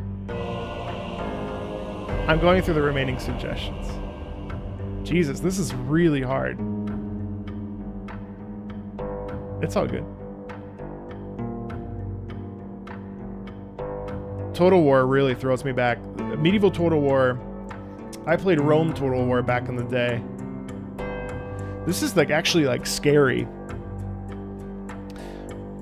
Raiders, for those of you that are new, we're just listening to video game music. Thanks, Riz. Man, the low singers in there. This is just a Kyrie eleison.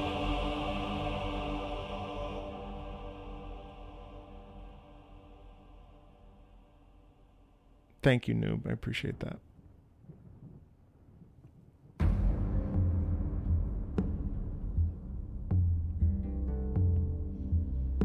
So if you listen to this out of context, you would say, well, this is a little bit boring. But the reality is that it's actually like, if you let it wash over you, it's actually quite haunting and a little uncomfortable. Because what they've done is they've taken a normal chant that you would hear in like a Catholic church or something. But then they mix it. I mean, this is what I'm talking about. When you say like video game music, like this is really, actually this is the kind of thing that you should absolutely like showcase to somebody who's never heard video game music that works in like the music industry. I'm talking to myself, but also if you know anybody. Like this is to me, this is kind of audacious. Like it's simple.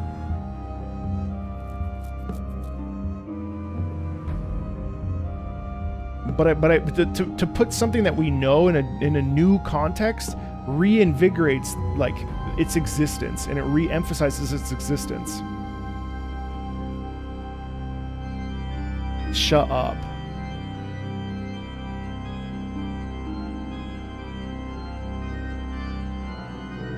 Wow, and there's the crunch and the... That's such good shit.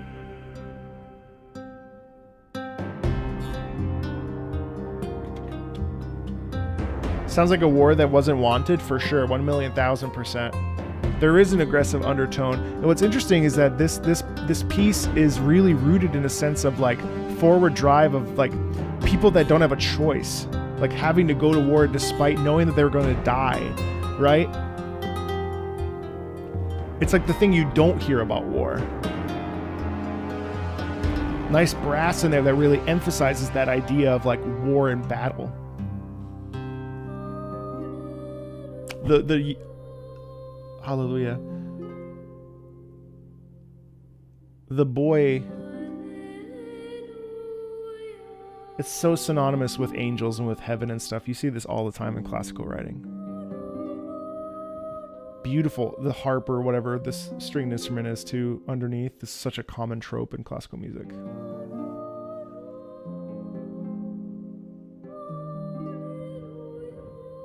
And I love that they're using liturgical writing.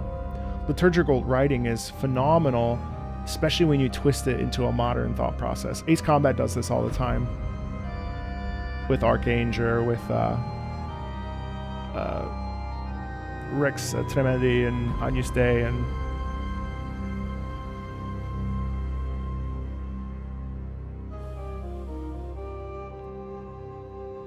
oh, well, I forget what the name of these instruments is.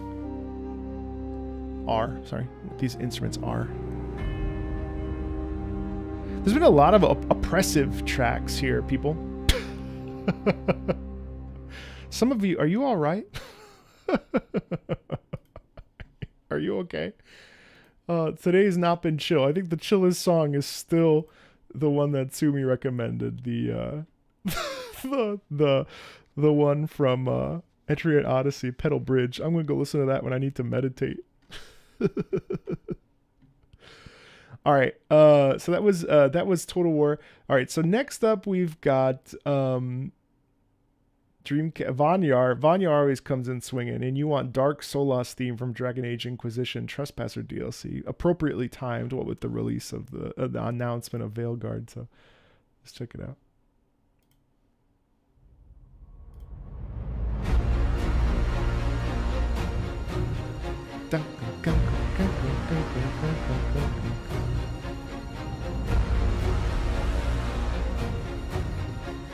See ya.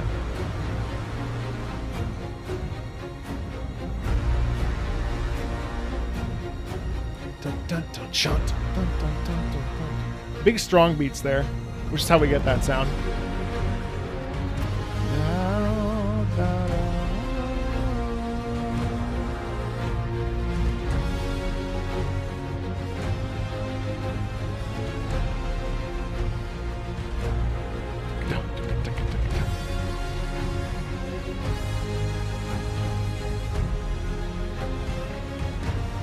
Why does it say Dark Solas? I don't recall Solas being dark.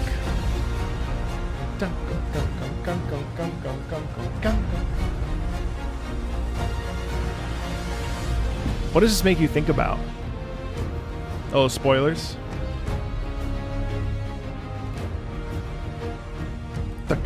You hear the mixed meter there.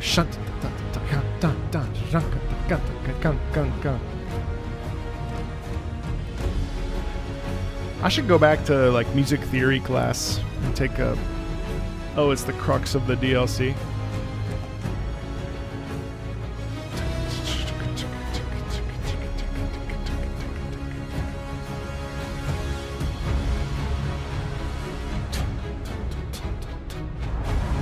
You know what I hear? I hear betrayal.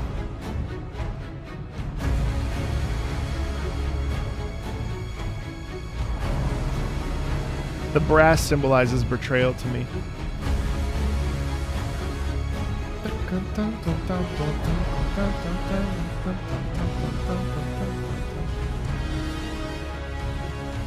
Don't worry about a noob.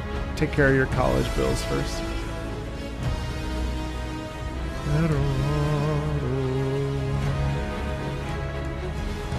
It's like a turn, you know?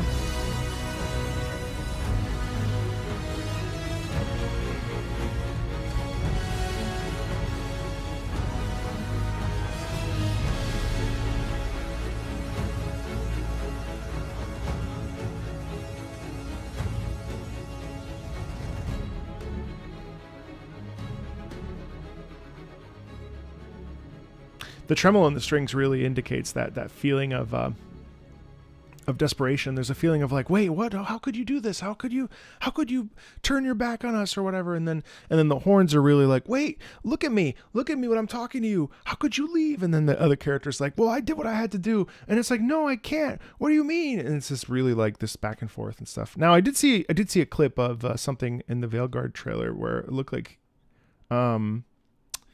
Solas. I could just be referencing what I saw in the trailer, so don't like I think I'm really smart or anything, but certainly there's a, let's see what YouTube recommends to me now.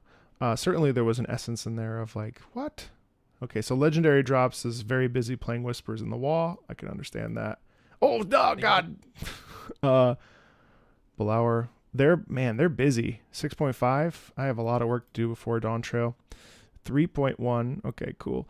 I love Anna Melissa Keys. Recommend her channel. Oh, if you want to watch piano, that's the 2 saddest Final Fantasy VI songs. That's a really nice clickbait title. Good job. Riku slapping her ass at the mosque.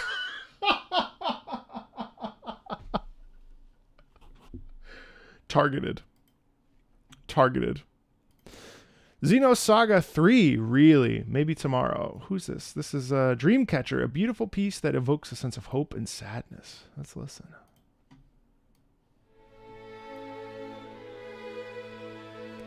Oh, Yuki Kujira? Yeah, that makes sense.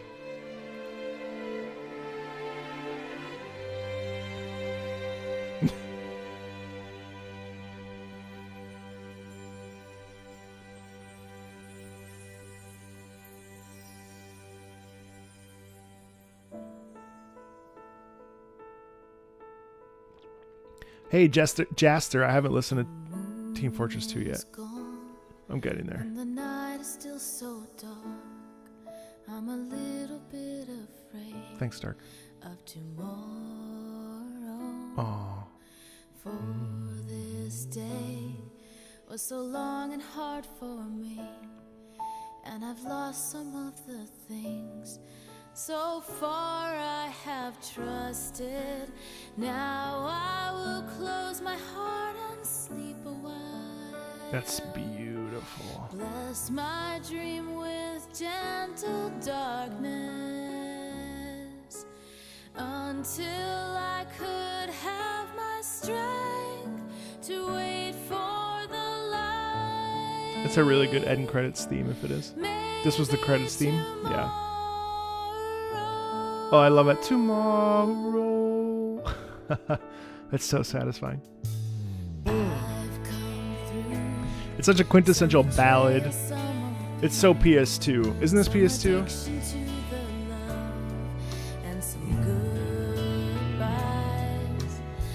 Yeah. Thought so. That's right, I forgot. I should buy these.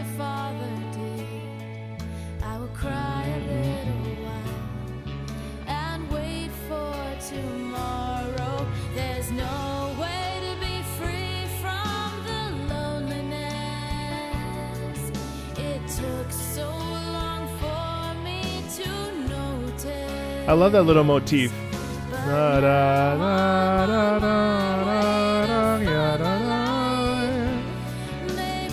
Why is she in Central Park in New York City here? It looks like Central Park. Well, no, this looks like Europe.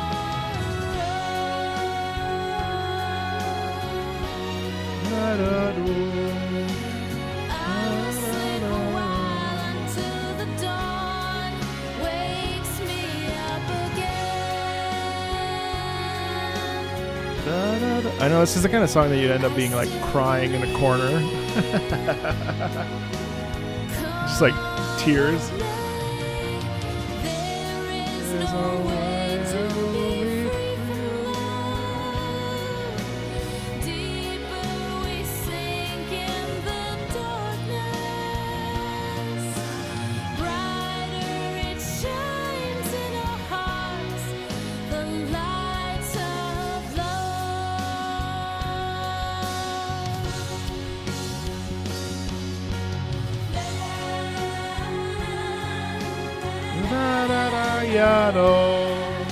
Get out your lighter.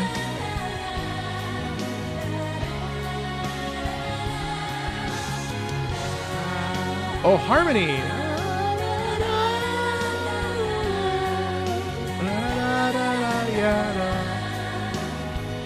Is it that it's Central Park?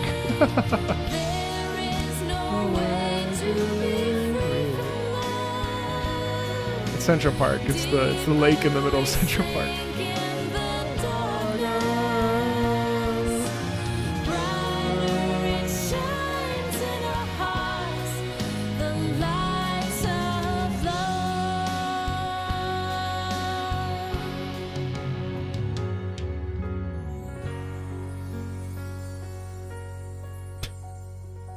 I mean, what's not to like? It's very... what? There's a whole lot more. Hold on. What's going on here?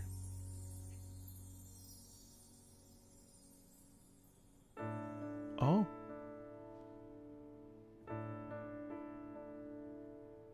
The moon is gone. Oh. And the night is still so dark. That's so fucked up. To repeat it. To repeat it, but in just the lower voice. Under the register. It's so somber. But I will go. That's so like manipulative. I'll go over. I will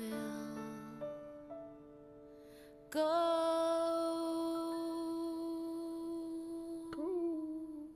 And then the fade out with the voice like sort of like slightly crackling ever so slightly. And then the slow roll out of the piano. Oh, that is a gut punch. Oh, man. That really is just like... Et tu, brute. Does it resolve?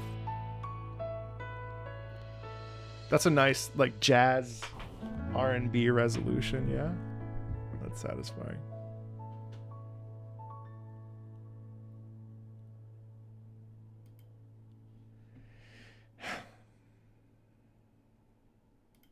When's the 11-minute Expedition 33 thing? Probably a little bit later, closer to release, I would say.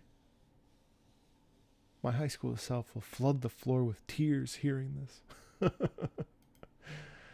Let's refresh YouTube. See what I'm being suggested now. Speaking of Claire Obscure, it's like it heard me. 120 hours review, GOTY 2024. Shadows of the Erd Tree. The Maple Story concert keeps taunting me. Oh, speaking of Shin Megami Sensei 5. All right, next. Dynasty Warriors 8. Yes. Momo, Endless Sorrow, Wang Yi's theme.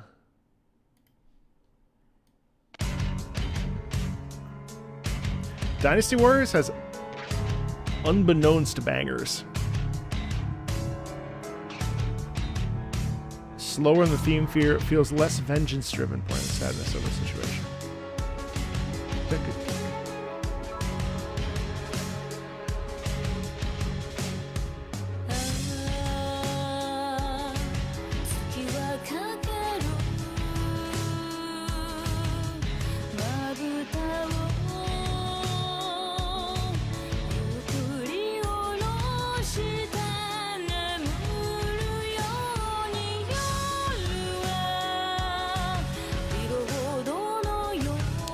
What's really fascinating to me is the counter melody in the piano. It's doing its own thing. You wouldn't even notice if you don't isolate. It's really interesting.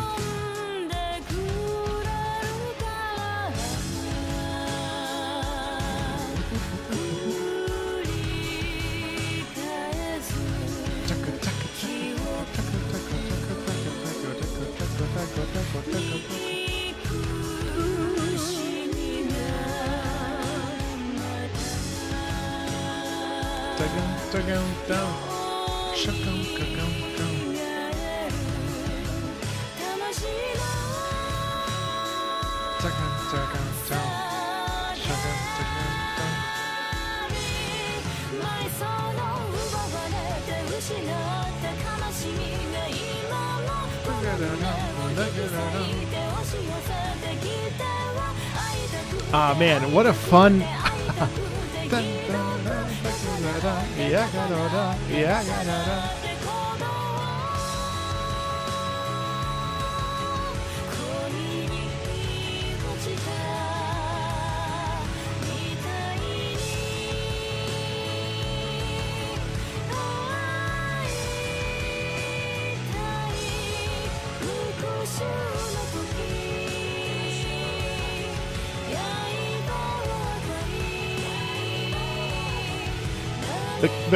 There's a callback there. See, and people sleep on the Dynasty Warriors stuff. This is the third Dynasty Warriors track I've listened to where I've been like, wow. And it's actually nuts how good this is. And actually, Dynasty Warriors 8 is probably one of the last really good ones. Hopefully the new one that's going to release is good. There's so much electric guitar in these games too. The soundtrack, it's actually pretty repetitive, but it's like the way that it repeats is just so awesome. Oh, thanks, Rom. Thank you. They feature a lot of electric guitar in these tracks.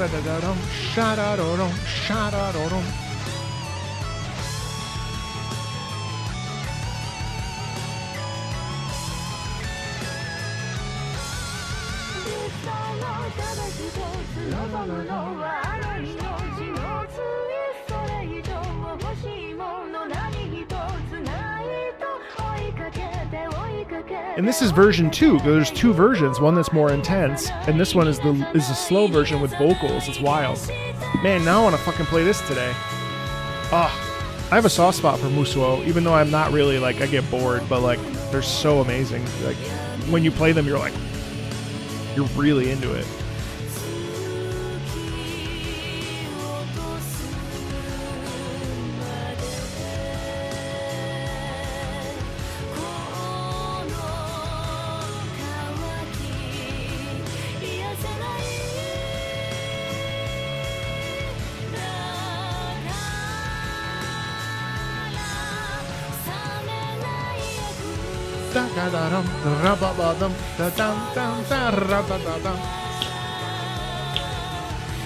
I swear, Koei Tecmo, I have a soft spot in my heart for Koei Tecmo. Between Rise of Ronin, Dynasty Warriors, Wulong Fallen Dynasty, like, not so much Neo because those games are hard, but Samurai Remnant. They do a lot of good stuff at Koei Tecmo. That's a nice song. That's a really nice song.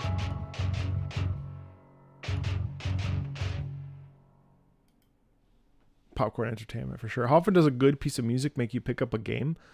Far too often.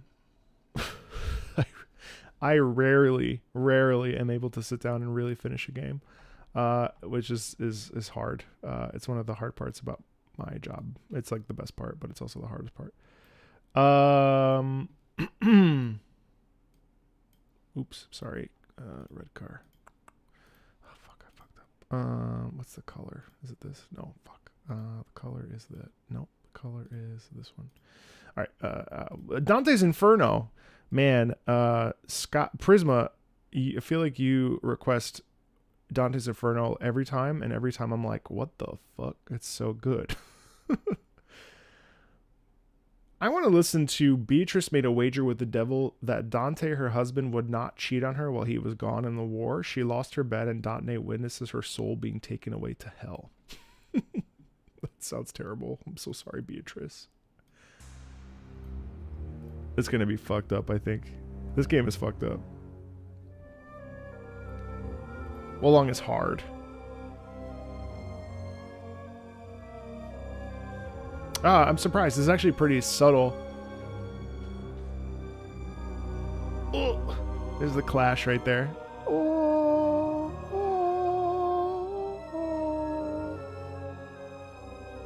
It's like demons taunting him.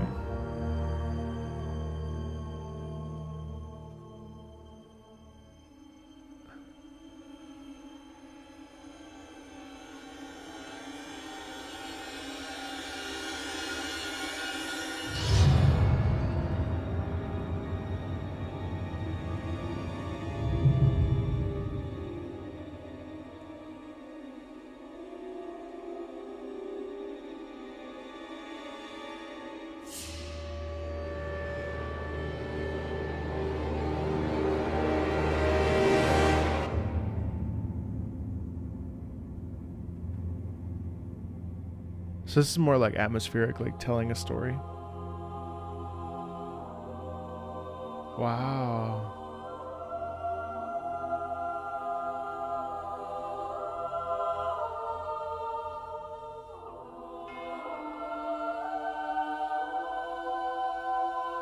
So that's Beatrice. See here how the Sopranos symbolize Beatrice, and in the beginning they symbolized Dante's betrayal, probably.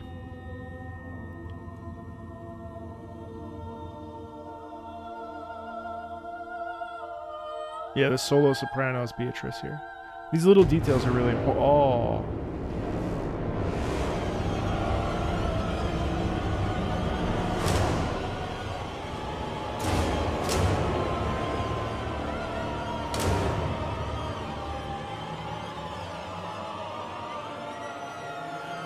Oof.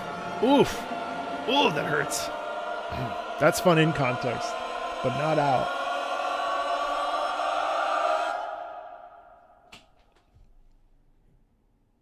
Is that it?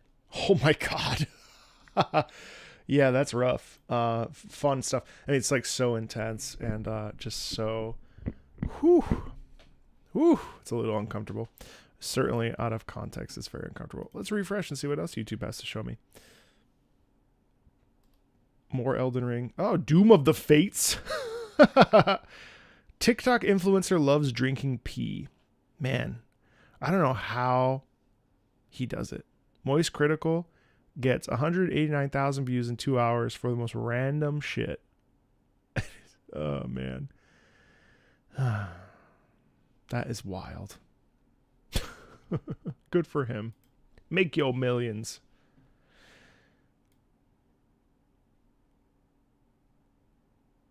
Asbestos Dust. Ooh, Yakuza 1, Kadawa Souju, Guilty Gear X Third Rev 2. I'll go with Katawa Soju because I have no idea what that is. Oh boy. Okay. I'm going to look past the...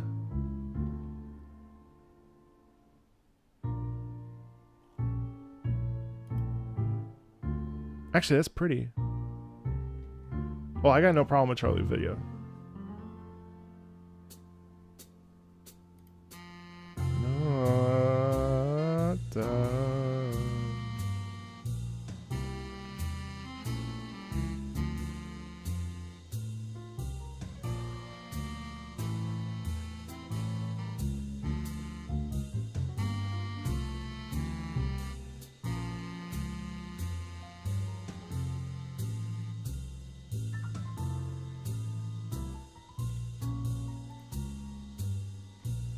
Just chill jazz.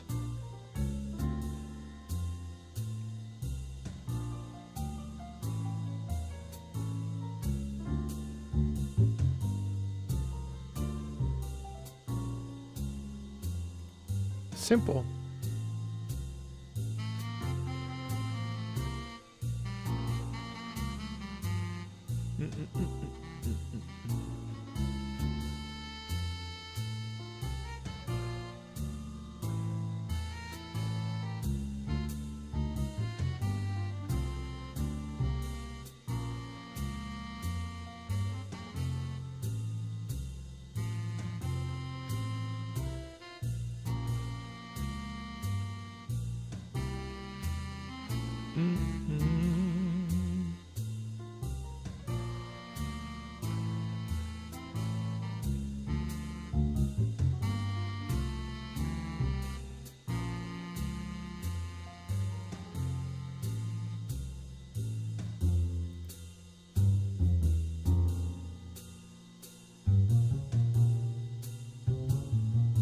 Oh man, I like walking bass like this.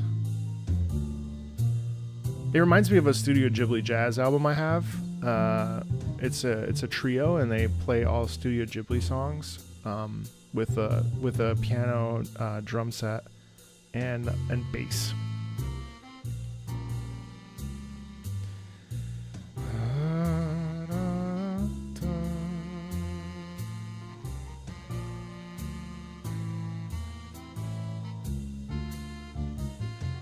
Why did that remind me of It reminded me of You've Got a Friend in Me. You got a friend in me. Yeah, this was a nice change of pace from all the intensity. I don't understand why people like, okay. I look at this and I'm like, okay, this is interesting. But like there's like a small sect of people that will actively shit on something because of a anime girl waifu character. And to me it always blows my mind because it's like, just let people live, man. Who fucking cares? You know, like, that was nice. That was really nice. That was really nice. It was exactly what it needed to be. And it was chill. It was perfect. You know what I mean? Like, it's exactly what it needed to be. All right, let's keep her going. Final Fantasy 15. Too much is never enough. User N33 ending song. Oh boy.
Play this. I'm so sorry. We can't have that because. Oh. Okay. So, it's a great song. It sounds really good, and also I like it, and but right here. Bonsoir. So, let's user N33. Let's just we'll just have to double check that. I mean, it's gonna get claimed, which is fine. I mean, the video probably get claimed anyway, which is fine because I'll just upload it to the Patreon. But ideally I don't do that. Ideally it just stays there. So let's just keep this in mind. It's no big deal, right? Of course, but bonne nuit. But we just have to sort of, I'll have to cut this part out of the video after the fact because sometimes it can be tricky. Like if they're like, oh, that random YouTuber did that, they'll strike me. So which is a bummer because I really do like I really do like that song. But that is a dangerous one. I'm so sorry. Thank you for understanding. Ooh. Okay.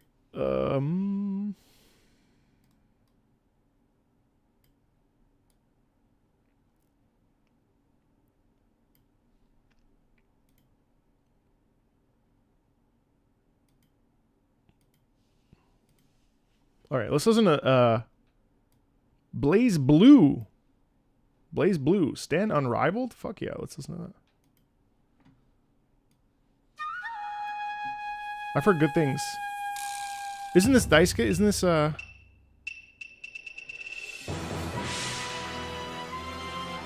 what?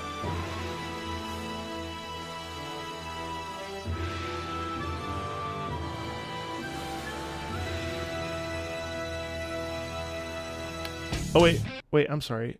Fuck. They have a highlighted one?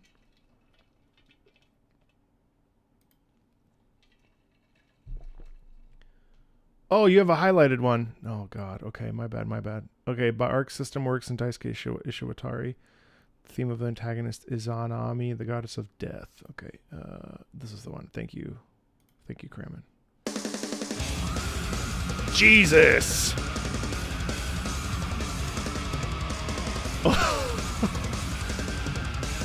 Holy shit.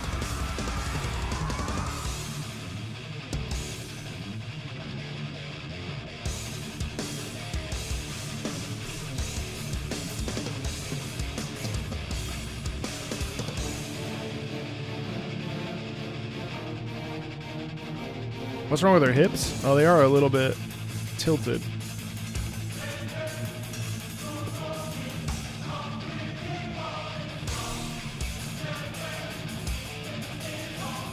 But Guilty Gear's been okay, so I assume Blaze Blue is fine. I've had no problems with Guilty Gear.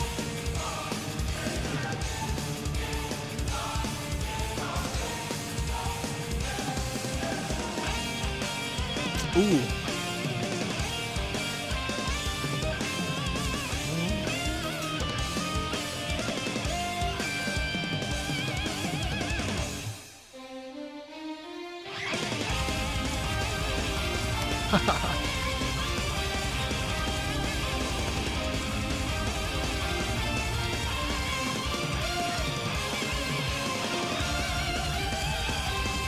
The unison movement in the back is so satisfying.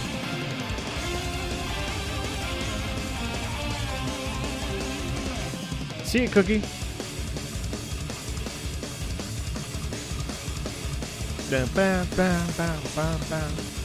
It's definitely a different vibe than Guilty Gear Strive for sure. Because this soundscape was still pretty oppressive, but it really feels like you're fighting against like a real vicious foe, you know?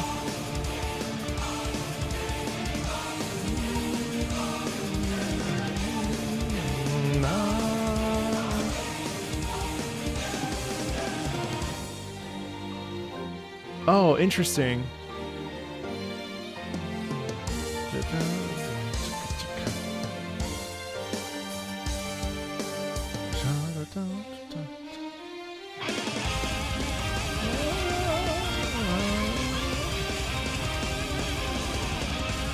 That's awesome.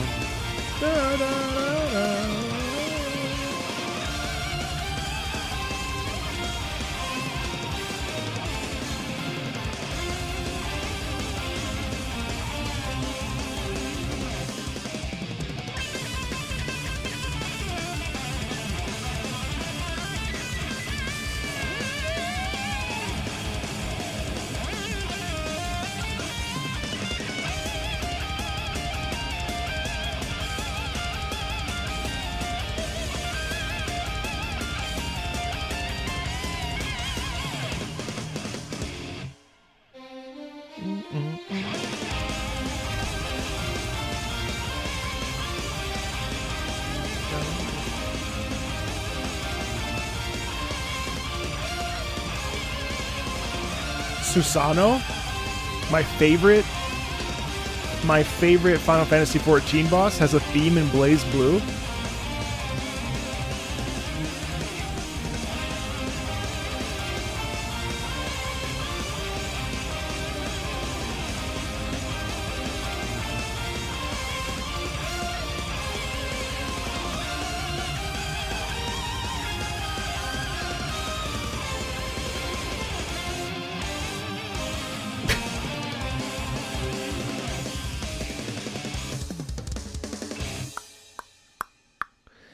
So, really interestingly, you know, I like this, but I don't think I like it as much as Guilty Gear right now.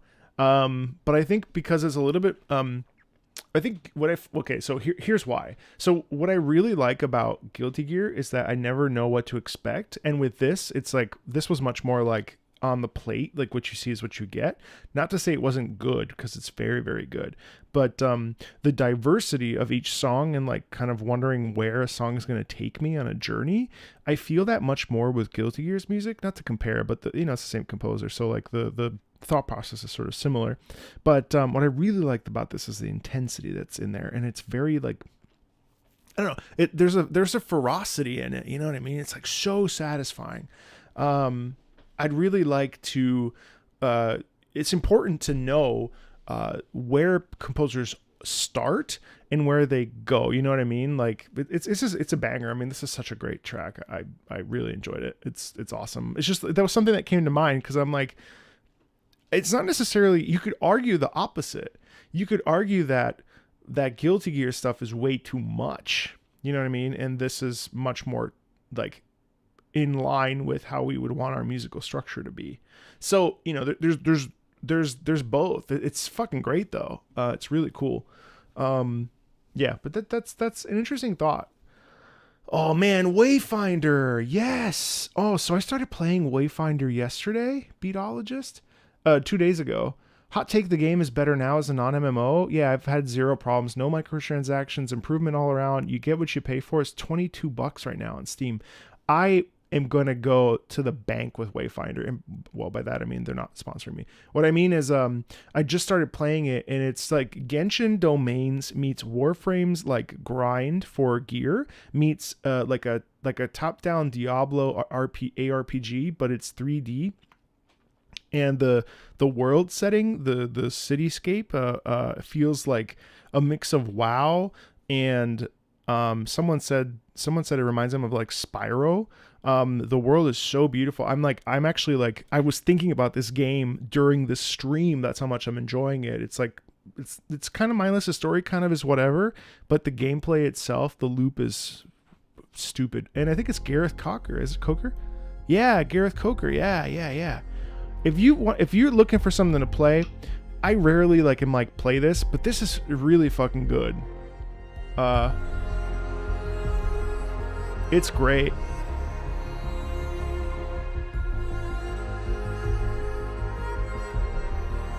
It's not quite like Warframe, but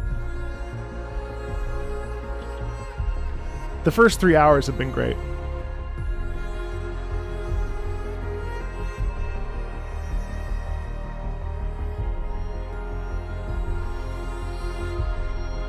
We're talking about Wayfinder.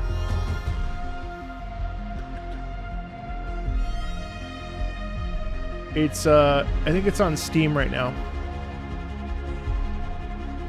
I think it's supposed to come to console eventually.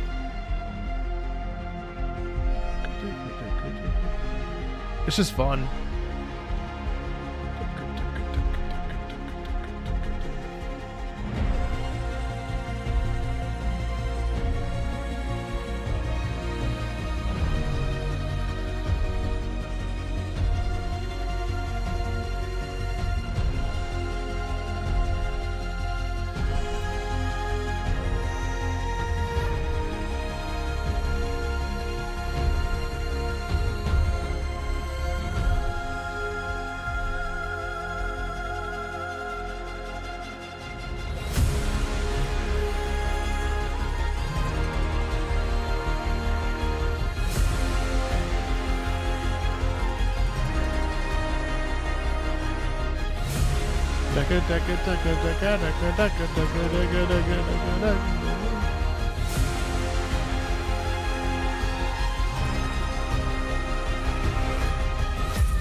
Yeah, the scientific elements in there are really cool because they fit into the story really well too.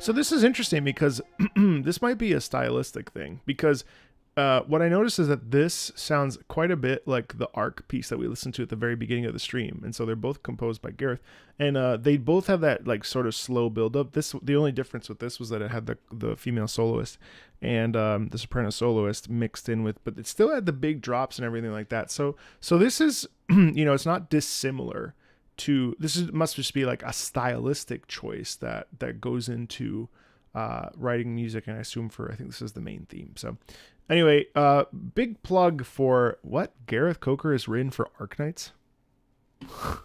That's insane. I want to hear that. So point is that I'm really into Wayfinder right now. I really am shouting it to the rooftops. If it's something that might interest you, it might be worth exploring. It's pretty cheap right now. Not too cheap, but cheap enough for the game that it is. It's fun. I have been enjoying it. And you may too.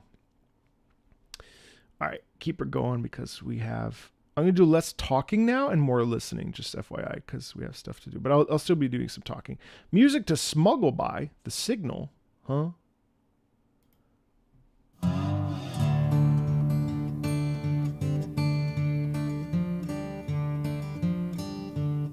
What is this?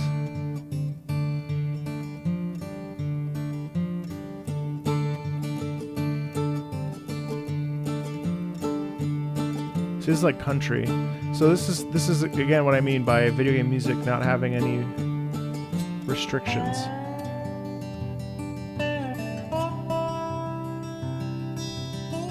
What is this? This is a video game? Unreleased Firefly Online MMO. The artist didn't want the music going away, so they released the album on its own. Wow.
Giving you some huge Firefly vibes.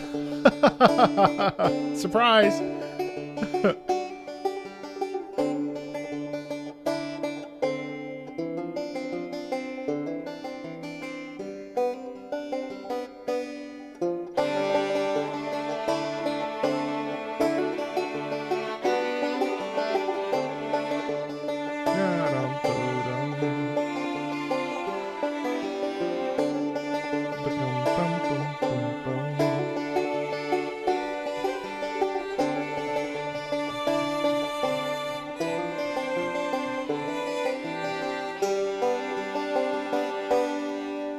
Oops, I'm sorry.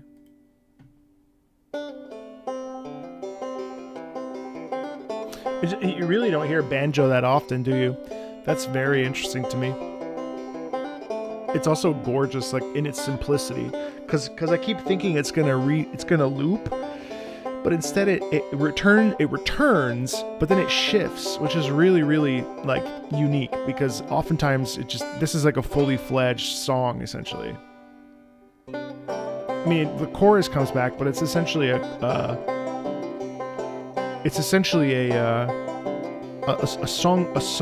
song without words. You know what I mean? That's right. Outer Wilds is the last time.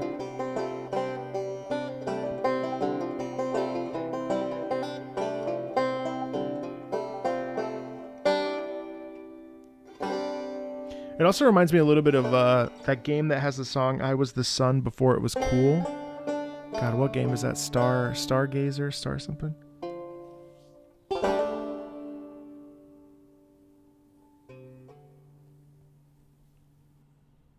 Starbound, yeah, thank you. Really nice. Really nice. For whatever reason, that reminded me of Starbound as well. It's really nice. Really nice. Okay. Ratchet and Clank, A Rift Apart. What? Molinoff means paradise.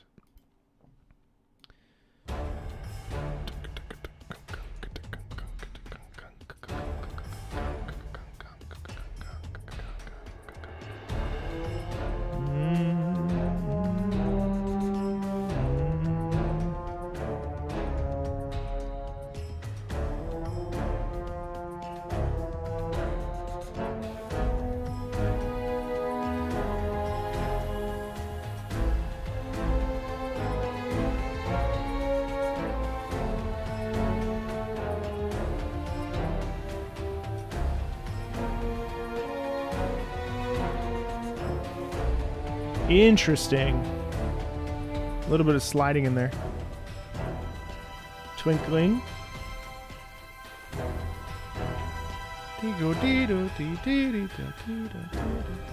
You're welcome, Magus. No problem. Thank you for posting it.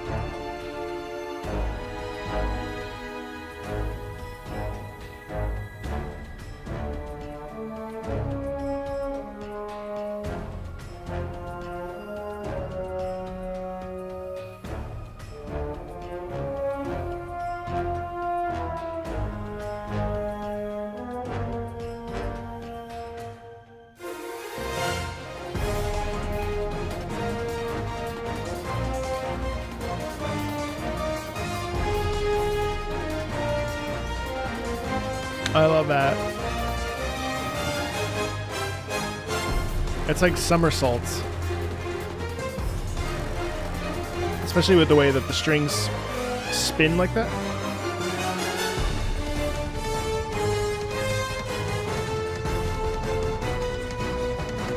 Da, da, da, da, da.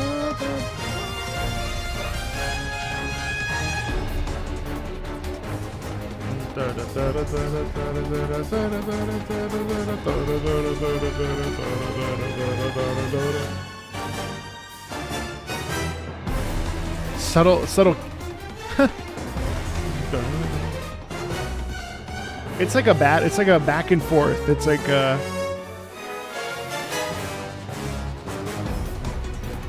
sometimes you're the loser and sometimes they're the loser, and sometimes you're the winner and sometimes they're the winner. There's a dance in there that's really satisfying.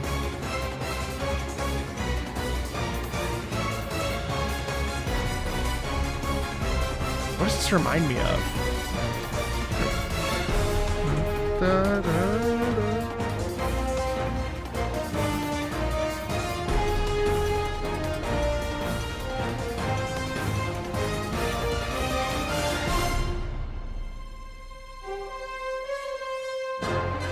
That's all of a sudden you see a big giant robot or monster right in front of you.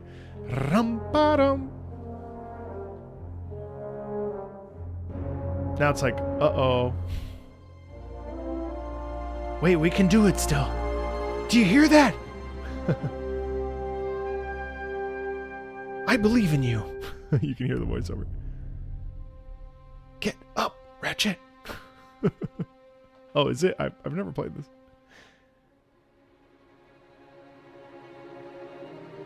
Tremolo's like, come on, rise up.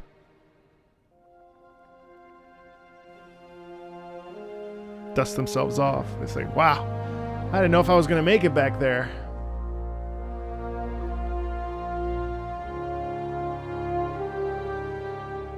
How am I going to do this?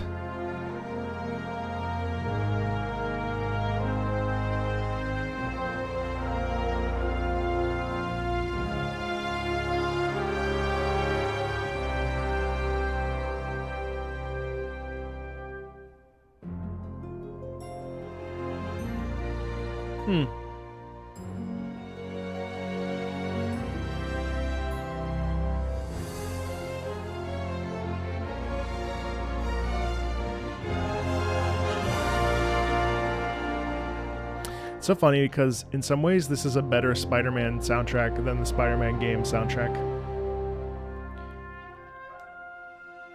Wow, it's done remarkably well. That's really good. No comments. That's satisfying. It's good. John Paisano's A Better Beginning from Mass Effect Andromeda. Cool. That's not saying much? No, that's saying a lot. What I meant is the music in there is this was actually better than that, and what I mean is that, like, I get the sense of flying through the air, or the horns, especially like the way that it spins and floats. You really like, especially because this is like a guardrail thing where you're like on the guardrail. I don't know. It was really satisfying. It was cool. Hey, I wanted to ask again, how are the rest of the Patreon streams for the month going to look like? So good question. Next Friday is the private Patreon stream where I'll just be doing it for, I think it's like, I'm going to do 2 hours and I'm going to spin the wheel. So whatever I haven't listened to on these public streams will be listened to, and we'll just kind of put them in, I'll gamify it. Just because I can't guarantee I can get through everything. So that way it's like, it's out there. And then we'll have a weird schedule in July again because I'm going away for a week on the 15th. So we'll do I think it'll be a double sometime in July. Yeah, so that's the game plan. So we'll do the 28th. The 21st, I'm not here. So Gothic series music, what's that? All right, let's check out Fire Emblem Heroes, Destiny Closes In. Whoa, nice piano.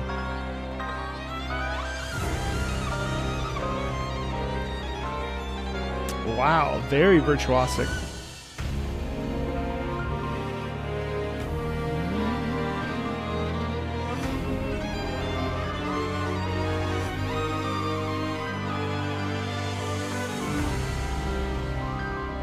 So much glissando.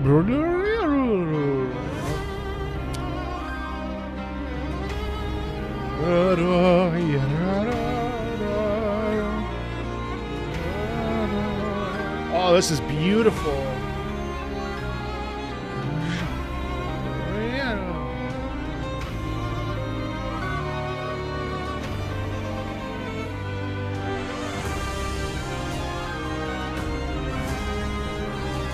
Such dire straits in this. That's fantastic.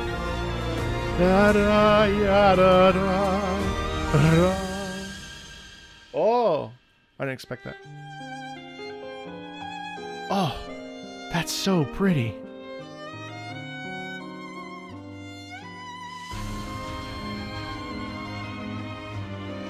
Wait, is this the gacha?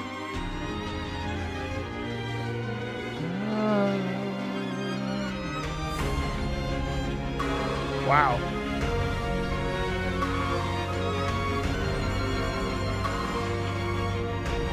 Wow.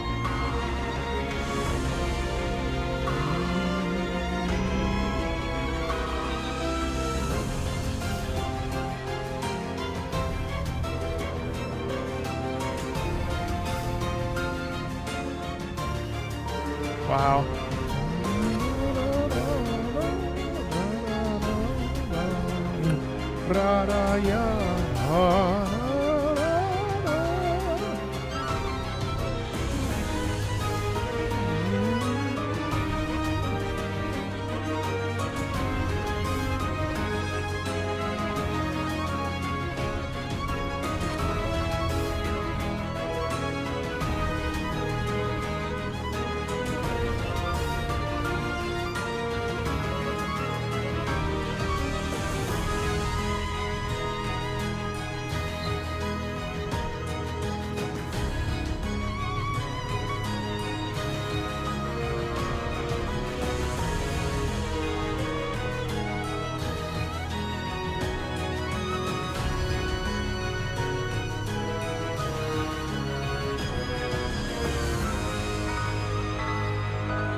God, that violin is ripping.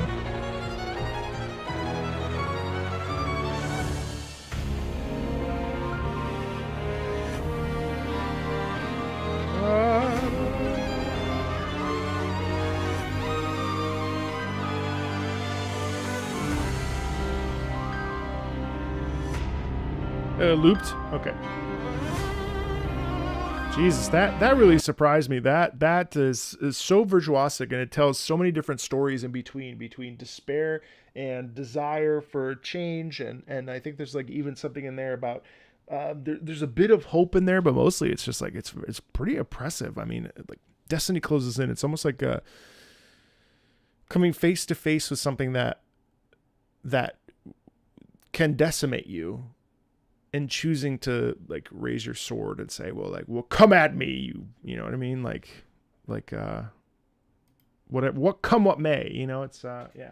Spyro Season of Ice, Panda Gardens, Wasp City, Daniel.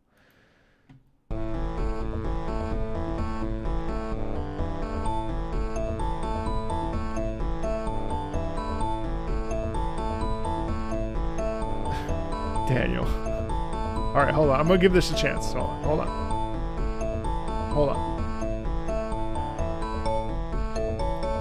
Okay, we got harmony.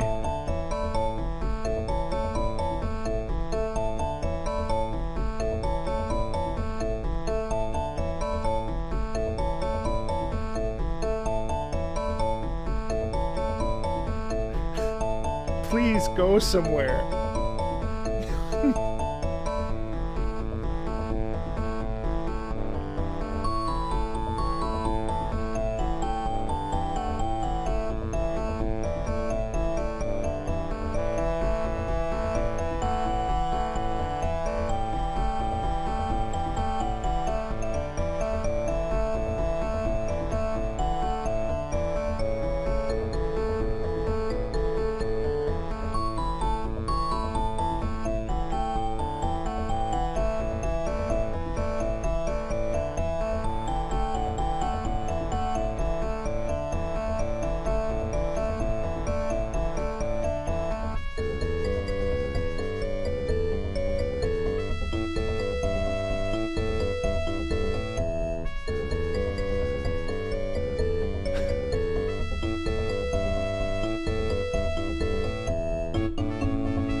So,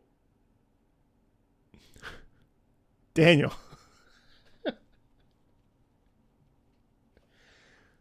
okay, all right. You have to find one thing you like in every media. It's charming. I just did not expect this because, listen, here's the context. Daniel is the only person that has consistently brought me Spyro music since he became a patron like 2 years ago at this point. He's one of my longer patrons. And every month he'll either bring me like something incredibly like super classically based, like from the Spyro remakes, or it'll be like The Call from League of Legends. So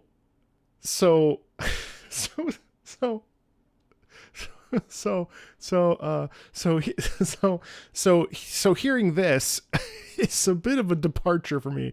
That's why I'm laughing. It's okay. So Daniel.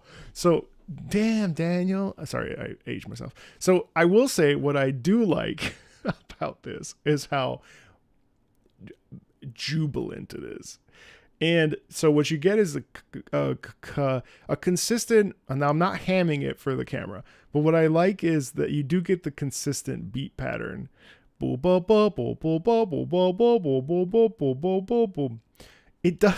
does sound a little disjointed for my personal taste, in that it doesn't sound like I would put this on a worst music of all time list. And it's not because it's bad, but it just like doesn't go anywhere. Now I understand the hardware. I do like that we're using actual harmony, which is quite nice. It's very pleasant. And there is obviously a melody in here with the trumpets. But yeah, Daniel, I mean, I don't want to shit on you if you like love this theme with every ounce of your being. I appreciate you for sharing this with me. This was certainly a departure from what I expected. I didn't recover. I didn't recover. So thank you. It does go somewhere, but it does take uncomfortably long to do so. Thank you, Daniel. I appreciate you. Daniel, don't unsubscribe. Uh, what I liked about that, it was different from everything else. It was peaceful. I could listen to that on a. It reminded me. I don't have anything for you, Daniel. that was fun. Okay, let's listen to the Inferno from the Belkin War from Ace Combat Zero, because any excuse to listen to that. Although, no, let's listen to Redline from Project Wingman, because how could I not? Frontline 59. Daniel, I wasn't being a butthead. Thank you.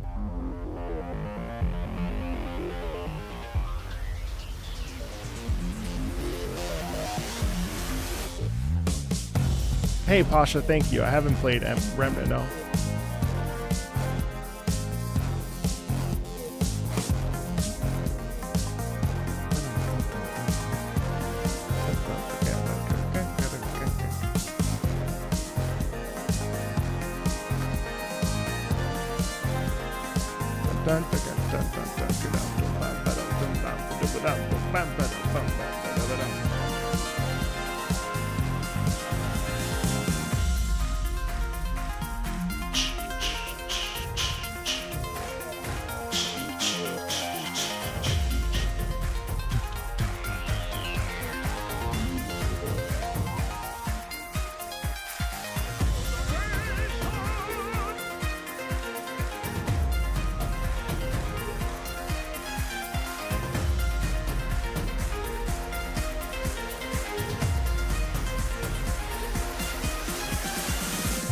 See you, Jamar.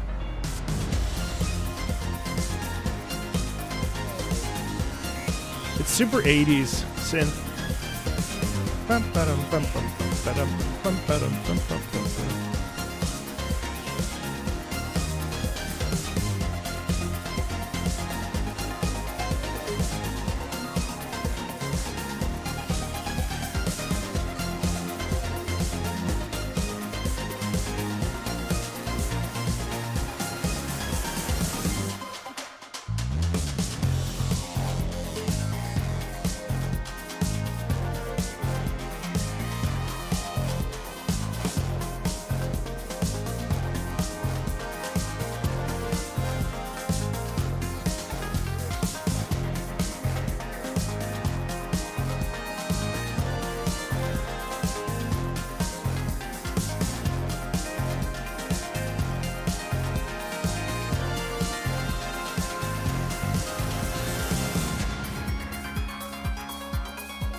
Mama, that bass is dope.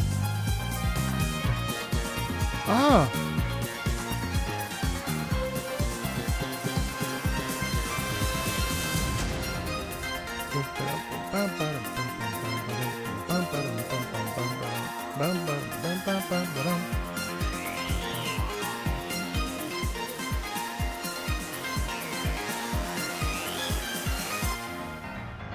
That counts. Oh, interesting. I never heard this part.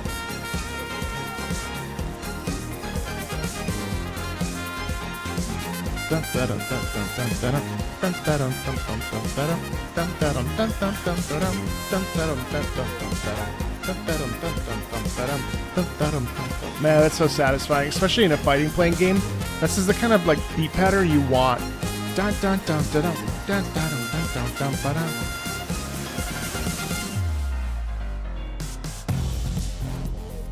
Yeah. You know, I would say that so Frontline 59, I listened to the soundtrack a little while ago, and I really like Peacekeeper 1 and 2 and Kings and a few others from Project Wingman. So the Project Wingman DLC, I liked it less, but there were a couple of tracks, I think because in my brain I have like Ace Combat brain rot, because I like have listened to so much Ace Combat now. So it's interesting because the harder tracks in this album I actually like more. I don't remember Redline, but I wanted to rehear it. I certainly love the trumpets. I certainly love the rhythm. I think if I was playing Frontline 59, I would probably go ape shit for this track, but out of context, it's not my favorite piece. But Jose is such an amazingly talented composer, and I love the spirit that he embodies. He like takes the Ace Combat formula and somehow spins it so that it's in his own mind and in his own like magic of composing, but then it's still connected to the structure that we know of Ace Combat, which is to be quite rhythmic and to feature a nice melody line and to have like, you know, the bass in there and stuff. So while it's not my favorite track that I've heard of Jose's, I really do appreciate him as a composer, and I love the synth 80s essence in this. It's really quite nice. But then in the middle section here, when we do have it all come together, it's just really odd. Like I've said audacious a lot today, and I don't want to demean the word, but it's a bold choice to have like trumpet as the front and center, like it's just rare to have like almost like a swing jazz piece, but it's not jazz. It's like, I wonder what genre this is, but again, it's just like so cool. It's dope. It's good. No problem. All right.